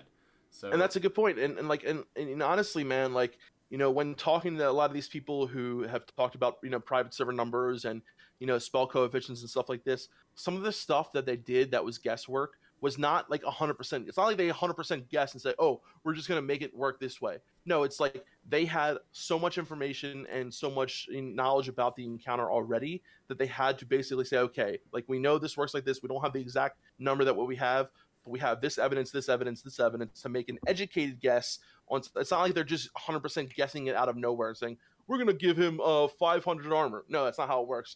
The fact is this thing had whatever so much armor. I guarantee you they're within 5 to 10% of the number. It's not going to be such a difference to where like druid tanks aren't going to be able to do patchwork, or druid tanks aren't going to be able to do a certain boss. And a lot of the things is, people have this information that have had it for, since vanilla, that people have carried that on, way back machines, things like that. A lot of the information has been carried on. Things that like a lot of things that are. So let me give an example for a mechanic in Onyxia, right? Talked about this before. When she does her deep breath mechanic, private servers, they knew the mechanic, they knew how much damage the mechanic did, they knew basically everything about the mechanic except for something that was in the coding, which was how the mechanic was triggered. So these are the kind of things that private servers had to kind of do educated guesses on. So they had a lot of the numbers correct, they had a lot of the information correct, but what they didn't have correct is how it was done. So they, making it say that, okay, so what happens is it's a roll the dice thing. If, you have a dice that's 1 through 5 and it lands on 3, that's how deep breath is initiated. But the fact is, Blizzard said, no, that's not how it was done. It was a totally different thing that coded it. So, but the thing is, the deep breath still happened, usually the around the same amount that it happened in vanilla. It still did the roughly same amount of damage and did all these similar things. When people say that things are going to be different, it's going to be different to a degree where it's not like the numbers are incredibly different, but the way that it's done, the process and the coding is what's going to be different. And on top of that, Jester, we're not like saying anyone's wrong. We're just basically saying that we don't know because of so many different factors. There's no definitive answer for anything right now. It's literally Yes. gonna, like, all this information that everyone's putting videos out on now is not going to be 100% correct no matter which way you look at it, because everything's gonna be slightly different whenever Classic comes out. Yeah. And the thing is too, man, like Blizzard could totally say, and they've even came out and said a lot of the stuff that they had pre 1.12, they don't have anymore. They can come out and say, oh, this is the way it was in vanilla, and technically maybe it wasn't 100% the way it was in vanilla. Maybe they, buffed it. Like they could, like we talked about in the GMA, they could, do a 10% buff to armor on the boss, to make it a little bit harder and say, oh, that's just the way it was in vanilla. Like, what are you going to do about it? Are you going to know differently? I mean, there are some instances where things might have been, more similar on private servers. Like, okay, for this fact, there is obviously, on a lot of technical things such as, like the number coefficients, things like that. Yeah, Blizzard should have more information than private servers have. I mean, it's their coding, it's their stuff like that. But when it comes to little things like the graphics, like the raid frames, things like that, like private servers have the original way that it was done in the demo, and in the classic it's going to be the new 7.35 core. And we don't and I think hopefully we get a blue post about this too, is like, what other effects will the 7.35 core have on classic WoW? That's something that we don't know, like what other effects it's going to have. I'm just hoping that it makes it smoother, because every single server that I've played on, it's just something about it just feels clunky. Like, but then if you go log on retail, it's like it's just a smooth, just like everything moves good, and like I think that that's like one of the biggest things that bugs me about PvP on privates is that just moving between people's feels weird. Yeah, so much of that has to do with the latency, like latency issues like that we have, especially beyond the US. It's just so bad, like being able to go in a battleground and you sit there and you hit, a button and it just doesn't do anything. And that's another way, like the way they deal with latency on retail and that 7.35 core is a lot different than the way they dealt with it back then. Like basically when you did an ability and it didn't go through yet because of your latency, it didn't go through in the game as well. But in the 7.35 core, if you did that ability and it didn't show up on your screen, it still happened in the game. Like it was still batch for that batch. But just because you didn't see it yet because of your latency on your end is wrong doesn't mean that it didn't already happen. So a lot of times, like if you're, say, a healer, right, and you're lagging really bad and you're spamming your heal, you'll see when you come back from that lag that those heals went off. But in vanilla, it didn't do that, right? Because on your end, a lot of the information didn't go into that batch yet. So things like that will make it run so much smoother. And for the most part, I mean, yeah, it's going to be a great experience. But I just wanted to defend some of these other topics too. Go ahead, though. Yeah, no, I just wanted to say, because like a lot of these private server people say, oh, they're without them, man, and the work they did. Of course, not everything's right, but a lot of those guys, man, like they did a great job. And like if it wasn't for a lot of those people, we possibly might have not gotten classic WoW. Yeah, so if nothing else, they at least captured the essence of the game. Absolutely, and I think that's what's important. Yeah. So some of the other things we could talk about, I know that someone, let's see, who was it, was asking a question about what he should actually level. It's Parafan Forever. Says, I'm going to do a level with a friend, he's going mage, and I'm going either shaman or warrior. What do you guys think would be better as leveling duo? In my opinion, I mean, mage and warrior have good synergy, just because the mage can like control things when the warrior needs to heal and whatnot. But I think that shaman would probably just be better for the simple fact of heals, and you're still gonna have like a lot of warrior damage early on comes from just auto attacks. And shamans will have comparable auto attacks when they get two-handers. So a lot of the damage is going to remain the same. But as far as, I wouldn't worry so much about how the synergy is during the game or leveling. I would worry about, what you feel most comfortable playing at endgame. Absolutely. And absolutely. What role you want to fill. Because, I mean, if you want to be a healer, by all means, shaman. If you want to do melee DPS, warrior. If you want to tank, warrior. I mean, you could still do melee DPS as a shaman, but it's obviously not going to be as good. Yeah. I mean, like, when looking at the, like, straight numbers of, like, how good shamans can be, like, do a leveling, like, yeah, of course, they have totems. Like, that right there is huge. The fact that they can, it's a little bit less with a caster because, of course, they don't benefit from Wind Fury, things like that. But, Mana Spring Totem is huge right there. Like, Stoneclaw Totem to, pull. And the fact that they can heal is going to be very beneficial to that mage, especially if they're doing like AoE grinding. You know, the shaman could drop Fire Nova Totem. The mage can be AoE pulling and kiting, things like that. So I think, you know, synergistically, Yeah, the AoE shaman or AoE grinding for those two classes would be is really good. really good. Especially, you know, the shaman could just throw him heals when he needs it and drop some Fire Nova Totems. You know, if he's elemental, you know, put down some chain lightnings. But you know, and a lot of it also would have to do like if it's going to be on a PvP server, like you know where they are at what levels, because you know warriors warriors just do a lot better with gear. So yeah, keep that in consideration as well. Like warrior leveling is by far probably one of the, you know, toughest leveling, because they stack really well with gear, and you're kind of limited to what gear you have while leveling. I had a friend tried to tell me that warrior leveling was like one of the easiest in vanilla. I was like, "What the fuck are you smoking?" Yeah, by the way, I've only leveled a warrior. Oh, yeah, I know, right? Yeah. Hey, what's up, Outbreak? Outbreak, how you doing, brother? Thanks for that. I think you subscribed to me earlier. Thanks, man. Oh, hell yeah. I'm only 8 away from 100, by the way. I'm trying to Dude, get 100 that is awesome. super bad. Guys, let's get him 100. So let me link your Twitch one more time. And well, guys, 100 on YouTube. That's what I mean. Oh, you're 100 on YouTube too. Okay, we'll link that as well. I'm almost at 500 on Twitch. Holy crap, dude, that is awesome. Man, I used to stream a lot, but no one to play Rust with anymore. Oh, dude. Oh, and then here I'm gonna link his video, guys, that about the warrior leveling. Yeah, so if he's gonna link that video, and then I mean obviously you can just subscribe from there if you want.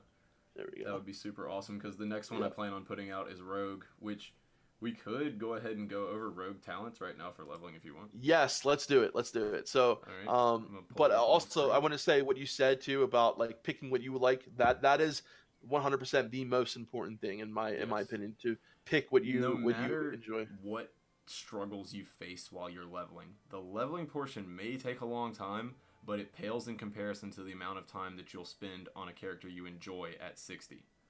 So play it, and thanks for that follow. Who was that? Thanks for the follow, Zog Tiger and Fred Fox. Thanks. But yeah, so just pick like something that you know you're gonna like enjoy at 60. And if you're having issues enjoying at 60, I am telling you totally not, because if YouTube gods are listening, don't go over to Retro WoW and try out 60 characters and see how you like them. Don't do that. Don't play on private servers. Voldemort servers. Yep. All right, so let's do this rogue stuff. So guys, a big thing I'm going to point out now is like most likely you're going to be leveling swords, right? Because I am a huge advocate. I love dagger rogues, but the fact that you won't be able to backstab from the front in classic will mean you will definitely see a lot less people leveling like that. So even if you can backstab from the front, like I still have always felt like combat is just stronger for leveling. Oh, absolutely. Hey, thanks, Claw. Oh, dude, Claw in the house. What's up, brother? So, like, this is, you know, my opinion and how I like to level. A lot of people, there are a lot of different ways for a lot of rogues that I know. Like, I was watching, it was Hans Games, and, you know, there was a couple of things that he had different that I do differently. So when I level, these are some of the things that I look for.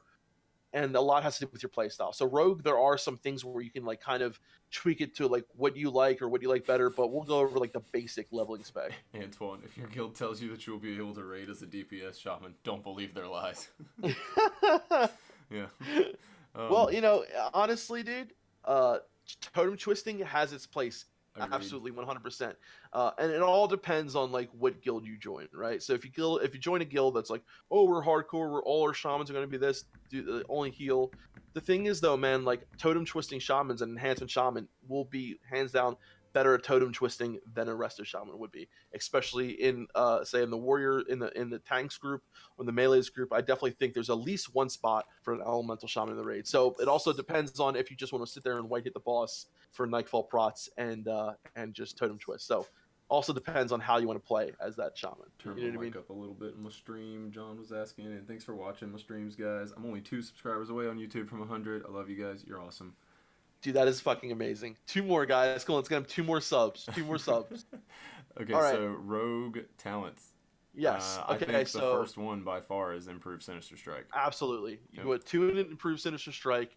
and honestly, 3 and improved gouge. Yeah. Improved gouge is so good, especially for PvP servers. Yes. It And is I can give just you another great reason. When I make this video, I'll touch on a little bit more in depth, but having improved gouge lets you heal more. yep, Bandaging in mid-fight with a longer gouge is super important, but I'll go over so the details important. of that in Yeah. my video soon. And the thing is, like, guys, lightning reflexes dodge. It's great and all, but you have evasion, right? So if you need it, pop evasion. Like that right there, I think is, just so beneficial that you really don't even need lightning reflexes. Yeah. So right after that, 100% go precision. 5 points Yes. of precision. This ties It's back to what I was saying about warriors, why you don't dual wield as a warrior when you're leveling, because your hit percentage is so low, but you only need, like, what is it, like 12% to cap one-handers or something? At max level, I think. Is it 8 for yeah, I think it's For one-handers. for one hander. So the thing is, with your offhand, you're never going to be like, Yeah, well, yeah, no, yeah, that's yeah. not true. But so I think for rogues it's 12. Yeah. Mm-hmm. Correct me if I'm wrong, but it's been a while since I played a rogue like hardcore in rating. So the thing is, though, but like while leveling, 5% is pretty friggin' good.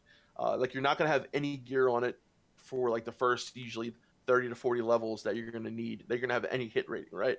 Like you might get some hit rating on when you get like Blackstone Ring, other things like that. Like you'll start getting some hit rating like mid 40s to 50s. But getting that 5% hit with your melee weapons at such a low level, at level 19, you already have 5% hit is huge, huge. And then I think from here, the next thing what I do is go start putting points into parry, and I go ahead and max that out and grab riposte. Dude. Yep. Riposte is so good while leveling. So let's talk about this. So the first time I leveled my rogue, I didn't do this, right? And I used to shy away from deflection, and what I used to do is put a couple points in lightning reflexes, and then I would go improve sprint, and I would go like that. But then this last time around, I went ahead, got deflection, got riposte, and it is just so good, right? Because so let's read what riposte does. A strike that becomes active after parrying an opponent's attack, which happens a lot. You will be parrying a lot. This attack deals 150 weapon damage, which is really good, and disarms a target for 6 seconds. As a rogue, you're going to be getting hit a lot by people with melee weapons. To be able to disarm that target is not only so good for your survivability, and like I said, you're already going to be parrying a lot because you have 5 points in deflection now. That it's just so good for survivability and the amount of damage you do. Riposte is amazing, even in PvP scenarios. Imagine, parrying a warrior and then being able to disarm him. Yeah, huge. What do you think about that? It's a huge deal. Like even like PvP, it's great, but PvE, think about the longevity of fights as well. Like you're getting 5% parry chance, so you're just going to be stopping a lot of damage straight up there. And then how many mobs use weapons? You're able to disarm them for 6 seconds. It's going to help with your pulling because you're not going to have so much downtime because you're not taking as much damage. So it helps out on just way too many levels to pass that ability up. Yeah. And then to touch on, Luis87 said no remorseless strikes. Remorseless attacks is obviously good, but in my opinion, you should at least get precision before you worry about increasing the damage. Because, I mean, you got to think about it like, oh, I've got 40% increased critical strike chance in my Sinister Strike, but then you miss that Sinister Strike. But if you not only precision, that, and I feel like Remorseless attacks is a lot better if you're going dagger, because then you would have that 40% increase like for an ambush or backstab. Crit on your Sinister Strike is nice, but it's like way more beneficial if you're going Remorseless attacks at dagger. The thing is, you're not going to be going a lot of dagger rogue, so definitely you're going to be getting Remorseless attacks sooner or later. But I don't think it's like Atticus says, as beneficial as precision or even riposte, honestly. But so yeah, and that again, like that is where it depends on your play style. I honestly would probably put 2 points into remorseless attacks now, though. After this, what do you think? Yeah, but see, like, it's just like, isn't it like it's just on the next, isn't it? Yeah, it's just your next. So like, it's only one, and like you're spamming Sinister Strike. Yeah. So I mean, it's true. Yeah. In my opinion, I don't know. Like, I just keep going down combat because I want to get down to like Blade Flurry.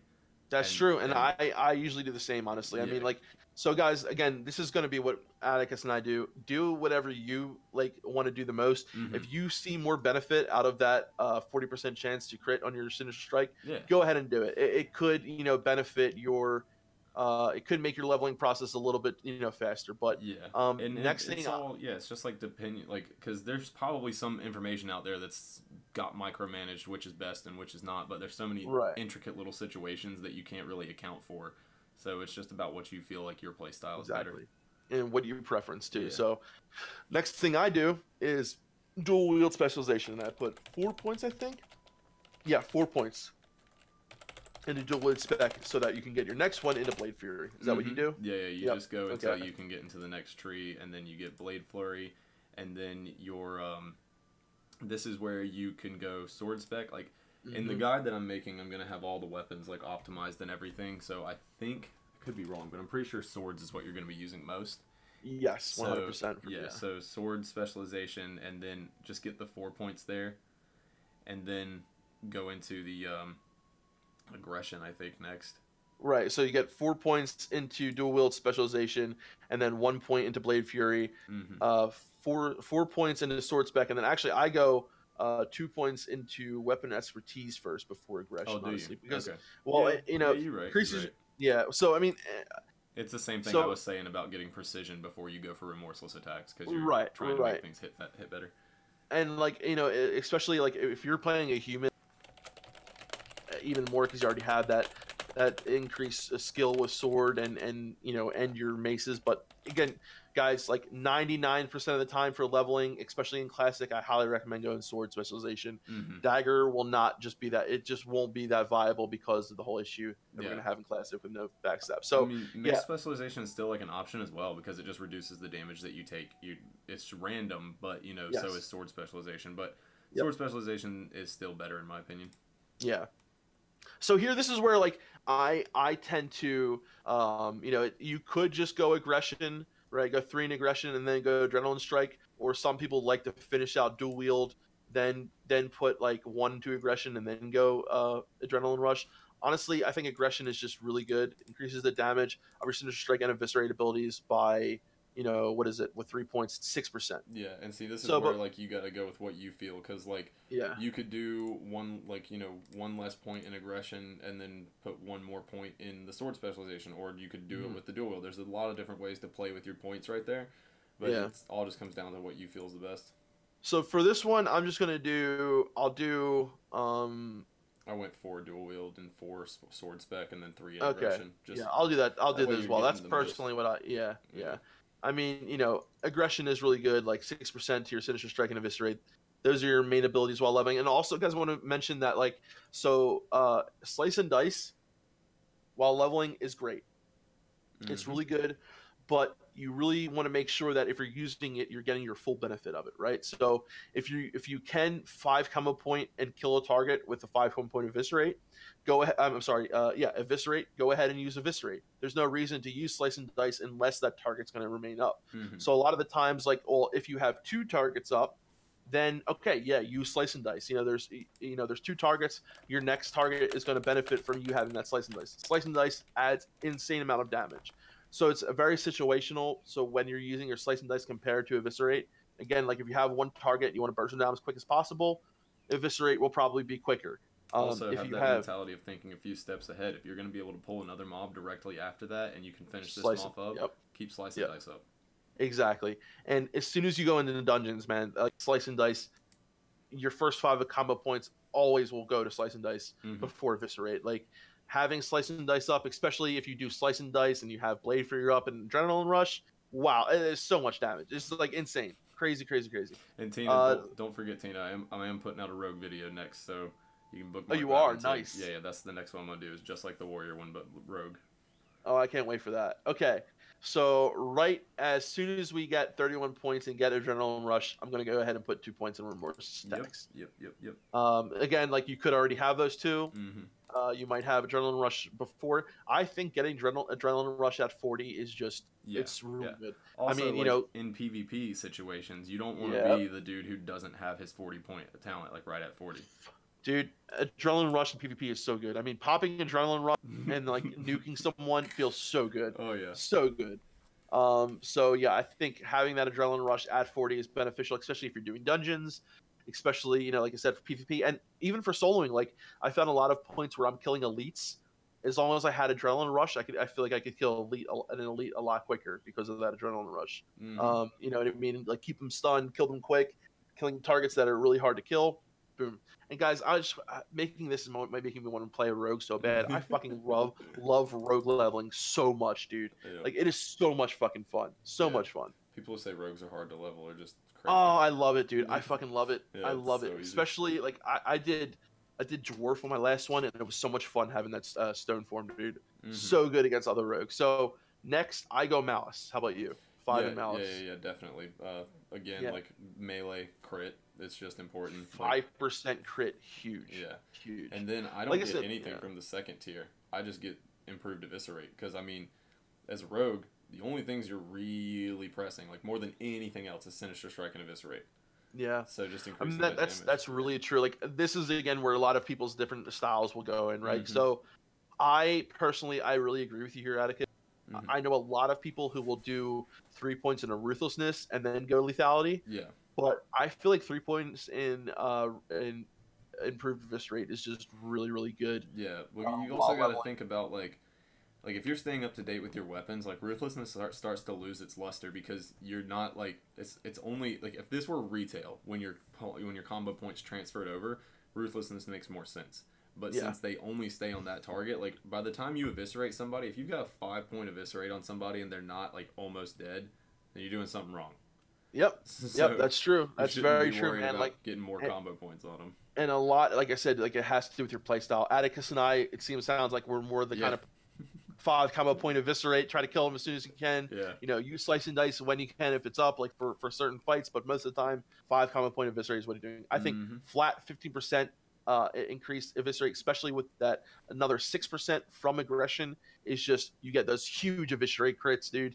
So nice to see those giant crits. I love those big eviscerates, dude. Yeah, that's my play style personally. A lot of people will go ruthlessness, and then after this I go lethality. It's just so good. Increases the critical strike damage bonus of your Sinister Strike, Gouge, Backstab, Ghostly Strike, and Hemorrhage abilities by 30%. Huge, dude. Absolutely huge. Yep. And then after that, I mean, you can go with which one you want here, but the way I put a point in Relentless for me. I put a point in Relentless. And Relentless? Where is that? What am I thinking of? So your finishing moves has a broken. Yeah. So to restore 25% energy. So it's I think it's supposed to be 10% or something like whichever one it is, it's good. Yeah, that's a good one. But yeah, and then so one in that for sure, and then it's up to you like which one you feel like is better. But my mentality on Vile Poisons versus Improved Poisons is that Vile Poisons like increases damage dealt by your poisons, but I don't. I think that it's far more effective to have your poison uptime better. Like to have a more chance to apply your poisons as opposed for them to do a little bit more damage. It is a lot of damage actually. I mean, it's like 16% if you put 4 points into it. But so what I do here actually, Atticus, is I finish out dual wield and sword spec. Oh, true. And then I go 2 into improved poisons. See, I'm thinking more on the PvP side of things where I want to keep crippling poison up as much as possible. So that's why I like to. Have the that's very true. Because guys, like a lot of times in a PvE, well, now that we have 16 debuff slots, but I always just use instant poison because it doesn't put up a debuff slot, right? Even though deadly poison does way more damage when it has 5 stacks, especially if you have vile poisons. Whenever I played on my rogue, I was so used to not putting debuffs on the target because you didn't do that. It was and see, I don't even really think about PvE stuff because I'm just like I'm pretty like I've done raiding and I've downed a shit ton of stuff, but like I just. PvP is me. Like I could care less if I'm like a top tier raider or anywhere near a top tier rating. Like I just need the gear from there so I can PvP. So this is my spec that I go with here for leveling, and as soon as I hit 60, I will change it up a little bit because for PvE you definitely get more benefit out of slice and dice than you will eviscerate. And it's going to change here pretty much pretty decently at level 60. I mean, depending on what you go, you can go dagger at level 60. I personally do go dagger at level 60 on my rogue, so my spec will change. But I do want to go over another spec that you could possibly do for PvP and leveling that I do see a lot of other people go. So it's basically a sword hemo spec that people do. Oh yeah, right? I remember that. I think. Yeah. So now this is it's kind of difficult for me to remember, but I'll just try to remember as much as I can. So, now, of course, you won't be backstabbing, routing, or ambushing, so opportunity is pretty much worthless. Master of Deception 5, right? Now, reducing your cooldown of your Vanish and Blind, really good for, I think, for PvP. While leveling, it's good, and then put some in Camouflage as well. Ghostly Strike, and then Initiative gives you 25% to add point to target when using Cheap Shot. You're basically your Cheap Shot. So if you're doing PvP a lot, Initiative is really good, and then go ahead and put some more points here into Camouflage, which increases the speed while leveling. So now, if you want to have that improved stealth, improved sap, which is really nice, even for PvE, which is really nice because you don't have. I mean, it's only 90% with 3 points in it. So, well, what we're gonna do here is put. We'll do Ghostly Strike, Serrated Blades first, just to have those 3 points. But improved sap is really nice. So if you have 2 points in there, 60% chance to reduce of not coming out of stealth when using your sap. So, but the main thing we want to do here is get your hemorrhage, right? So you have your hemorrhage ability. Now, preparation is also just too good to give up. Now I would put another point here and then start working down into lightning reflexes, precision, improved sprint. You go right lightning reflexes here? Like, you don't get the improved gouge? Oh, sorry. Yes, I do get 3 in improved gouge, and then it's going to... I did that wrong. So 3 into... there you go. 3 into there, improved sprint. And I'm trying to remember what else. I think you do... It produces the energy shot of... Yes, so you do 2 into Dirty Deeds, and then deadliness here. And then, so this is like a deep PvP, like, kind of spec where you're doing, you know, you get 10% attack power here. I would put 2 into remorses there, and then finish it off by putting 5 into malice. So this is like definitely a different spec. You can put your last point wherever you want to put it, finish it off in camouflage. But I do see some people actually doing this spec here for...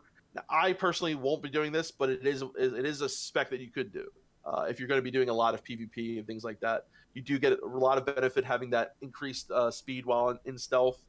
Hemo is pretty fun. Prep is just amazing. Be able to use your abilities just instantly. Use them again. Vanish, blind, sprint. You know, all your oh shit cooldowns just right over again with preparation.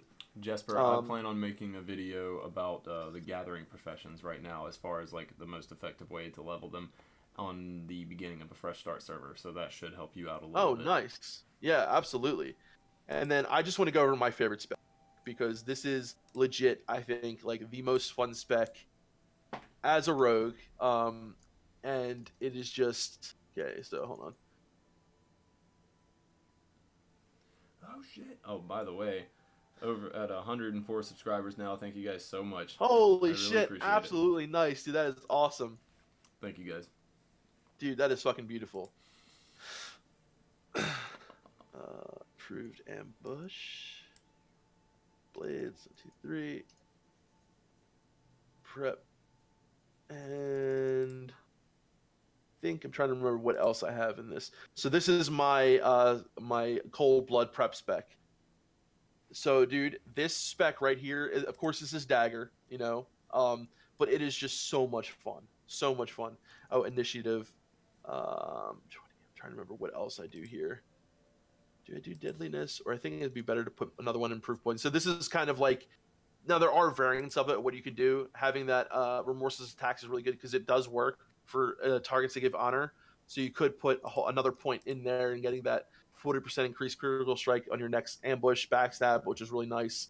But I think improved poisons is really good, important to have too, some points in there. So this is my cold blood prep spec, something like this. And this is a dagger spec for level 60. This isn't leveling. I never talked about leveling. I just wanted to show it real quick. This spec right here is so much freaking fun, dude. So much fun. But of course, you won't be doing that while leveling. Miko is asking if you can link my channel. Oh yeah, we'll link it. Let me just link your actual channel instead of the video I've been doing. But guys, this is the channel. So let me put Atticus YouTube channel, and I'll just copy and paste this as I do it. There we go. So guys, please go over support Atticus, dude. I had so much fun today. Unfortunately, I got to end it. So thank you so much for doing this today, dude. I like really I love leveling like so much, and like I'm thinking about like what I'm gonna do while leveling, like what classes I want to play. You know, like priest for me is 100% what I'm gonna do. I think priest and warrior make such a good combination while leveling too. The Like only downside to priest warrior leveling is that you do not generate rage when you have an absorb one shield when you have on. absorb shield on, But exactly. that's a small down point when you're leveling. Right. You just never use it. I just never use it. That's all. I just never use it.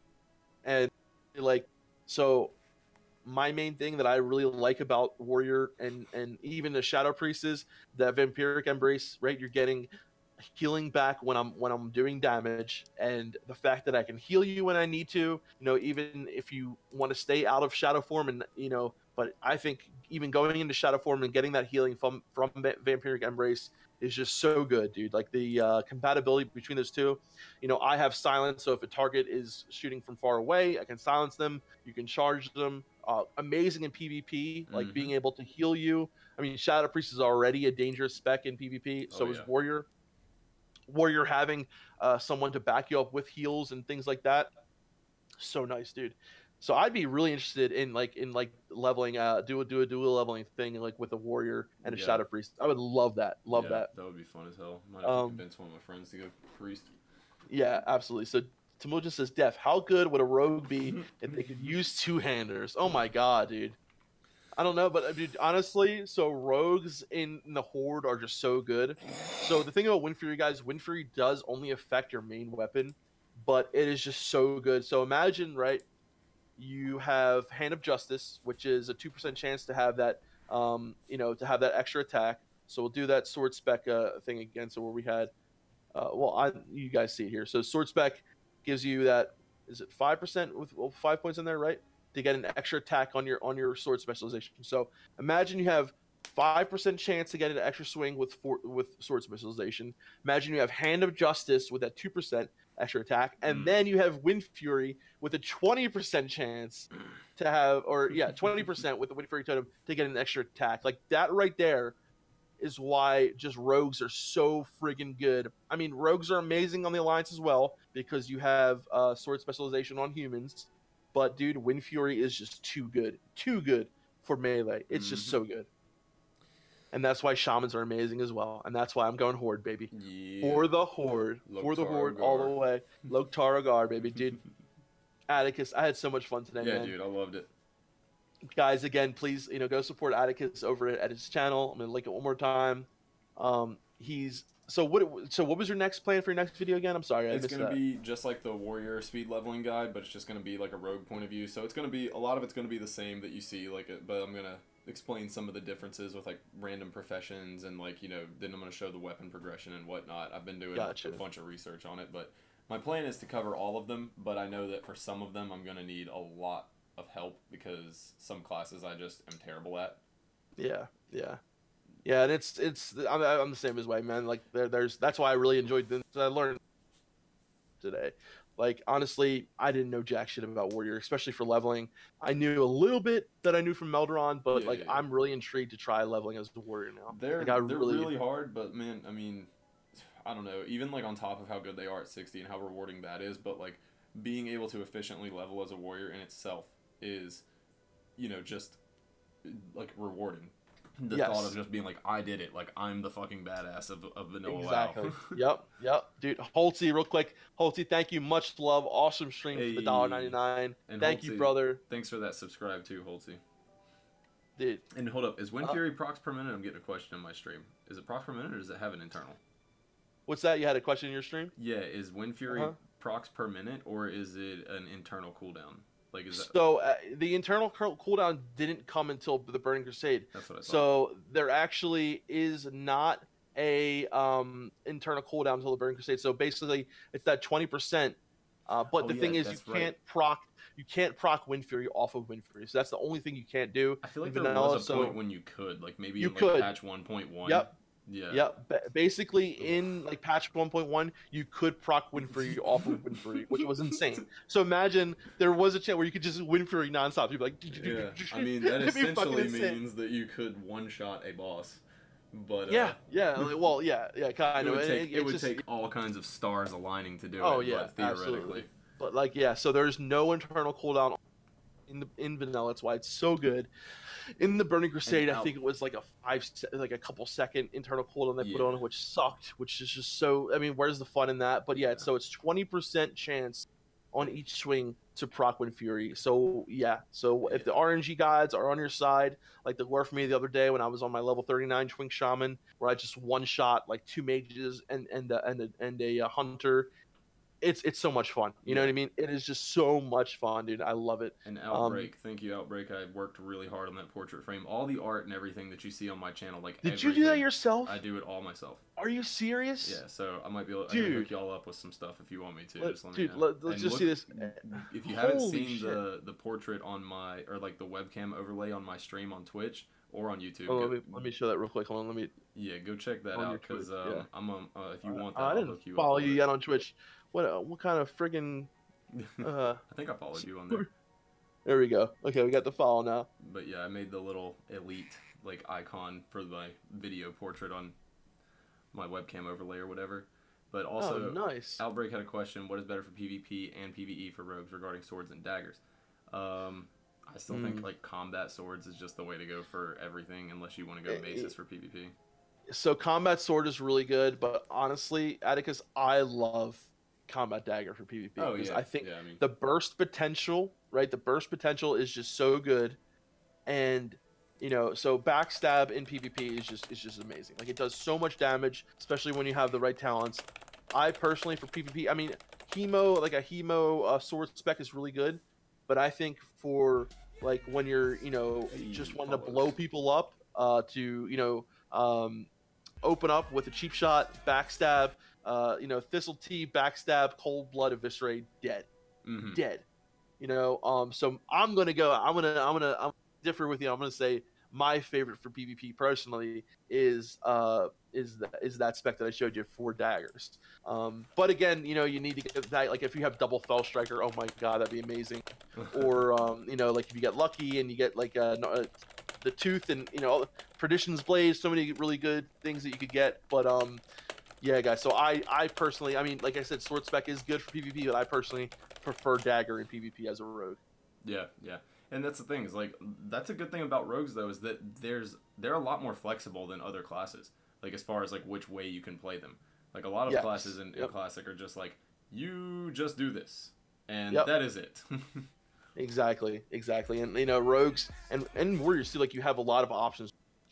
And that's what I love so much about vanilla. Like even other specs, and we'll go over another day. We'll go over some other paladins a little bit. Talk about them. I wanted to talk about. I'm glad we went over druids a little bit. I wanted to talk about mages. We can do this again, man. Yeah, absolutely. I'm down to do that again. So guys, again, thank you all so much for coming out today. I'm sorry again for the scuff stream in the beginning. I don't know what the hell happened. I felt like such a friggin'. I was like, oh my god, what do I do? I'm freaking out. But thanks again, Atticus, brother, and guys. Thank you for having me, man. This meant no a problem lot to me. It helped me out tremendously. Again, everyone, subscribe to me. Stay tuned. I'm gonna put out a bunch more content in the future. Hell yeah, that's what it's all about, brother. Helping each other out. That's what classic WoW's all about, right? Exactly. That's literally what it's all about. And so, anyone guys, who's got negative stuff to say, just we ain't gonna deal with it. It's the same way we're talking about not needing right-click reporting. Like we're just gonna remove you from our shit and just keep on going. So have fun being negative. It's it's like negativity. Just what's the point for it? I mean, I just don't even pay attention to it. But that's the thing. Like we have so many amazing people in this community. Like there's really not that much of it, and I just love everyone that shows up to the stream, guys. Thank you so much. I love you so much. So until next time, guys. This is Defcamp and my boy Atticus. Yes. Sorry, I didn't know. I'm not used to it, man. I'm used to doing shit by myself. I hear you, brother. Yeah. All right, guys. Keep on and grinding, guys. Peace. Love you. See you guys.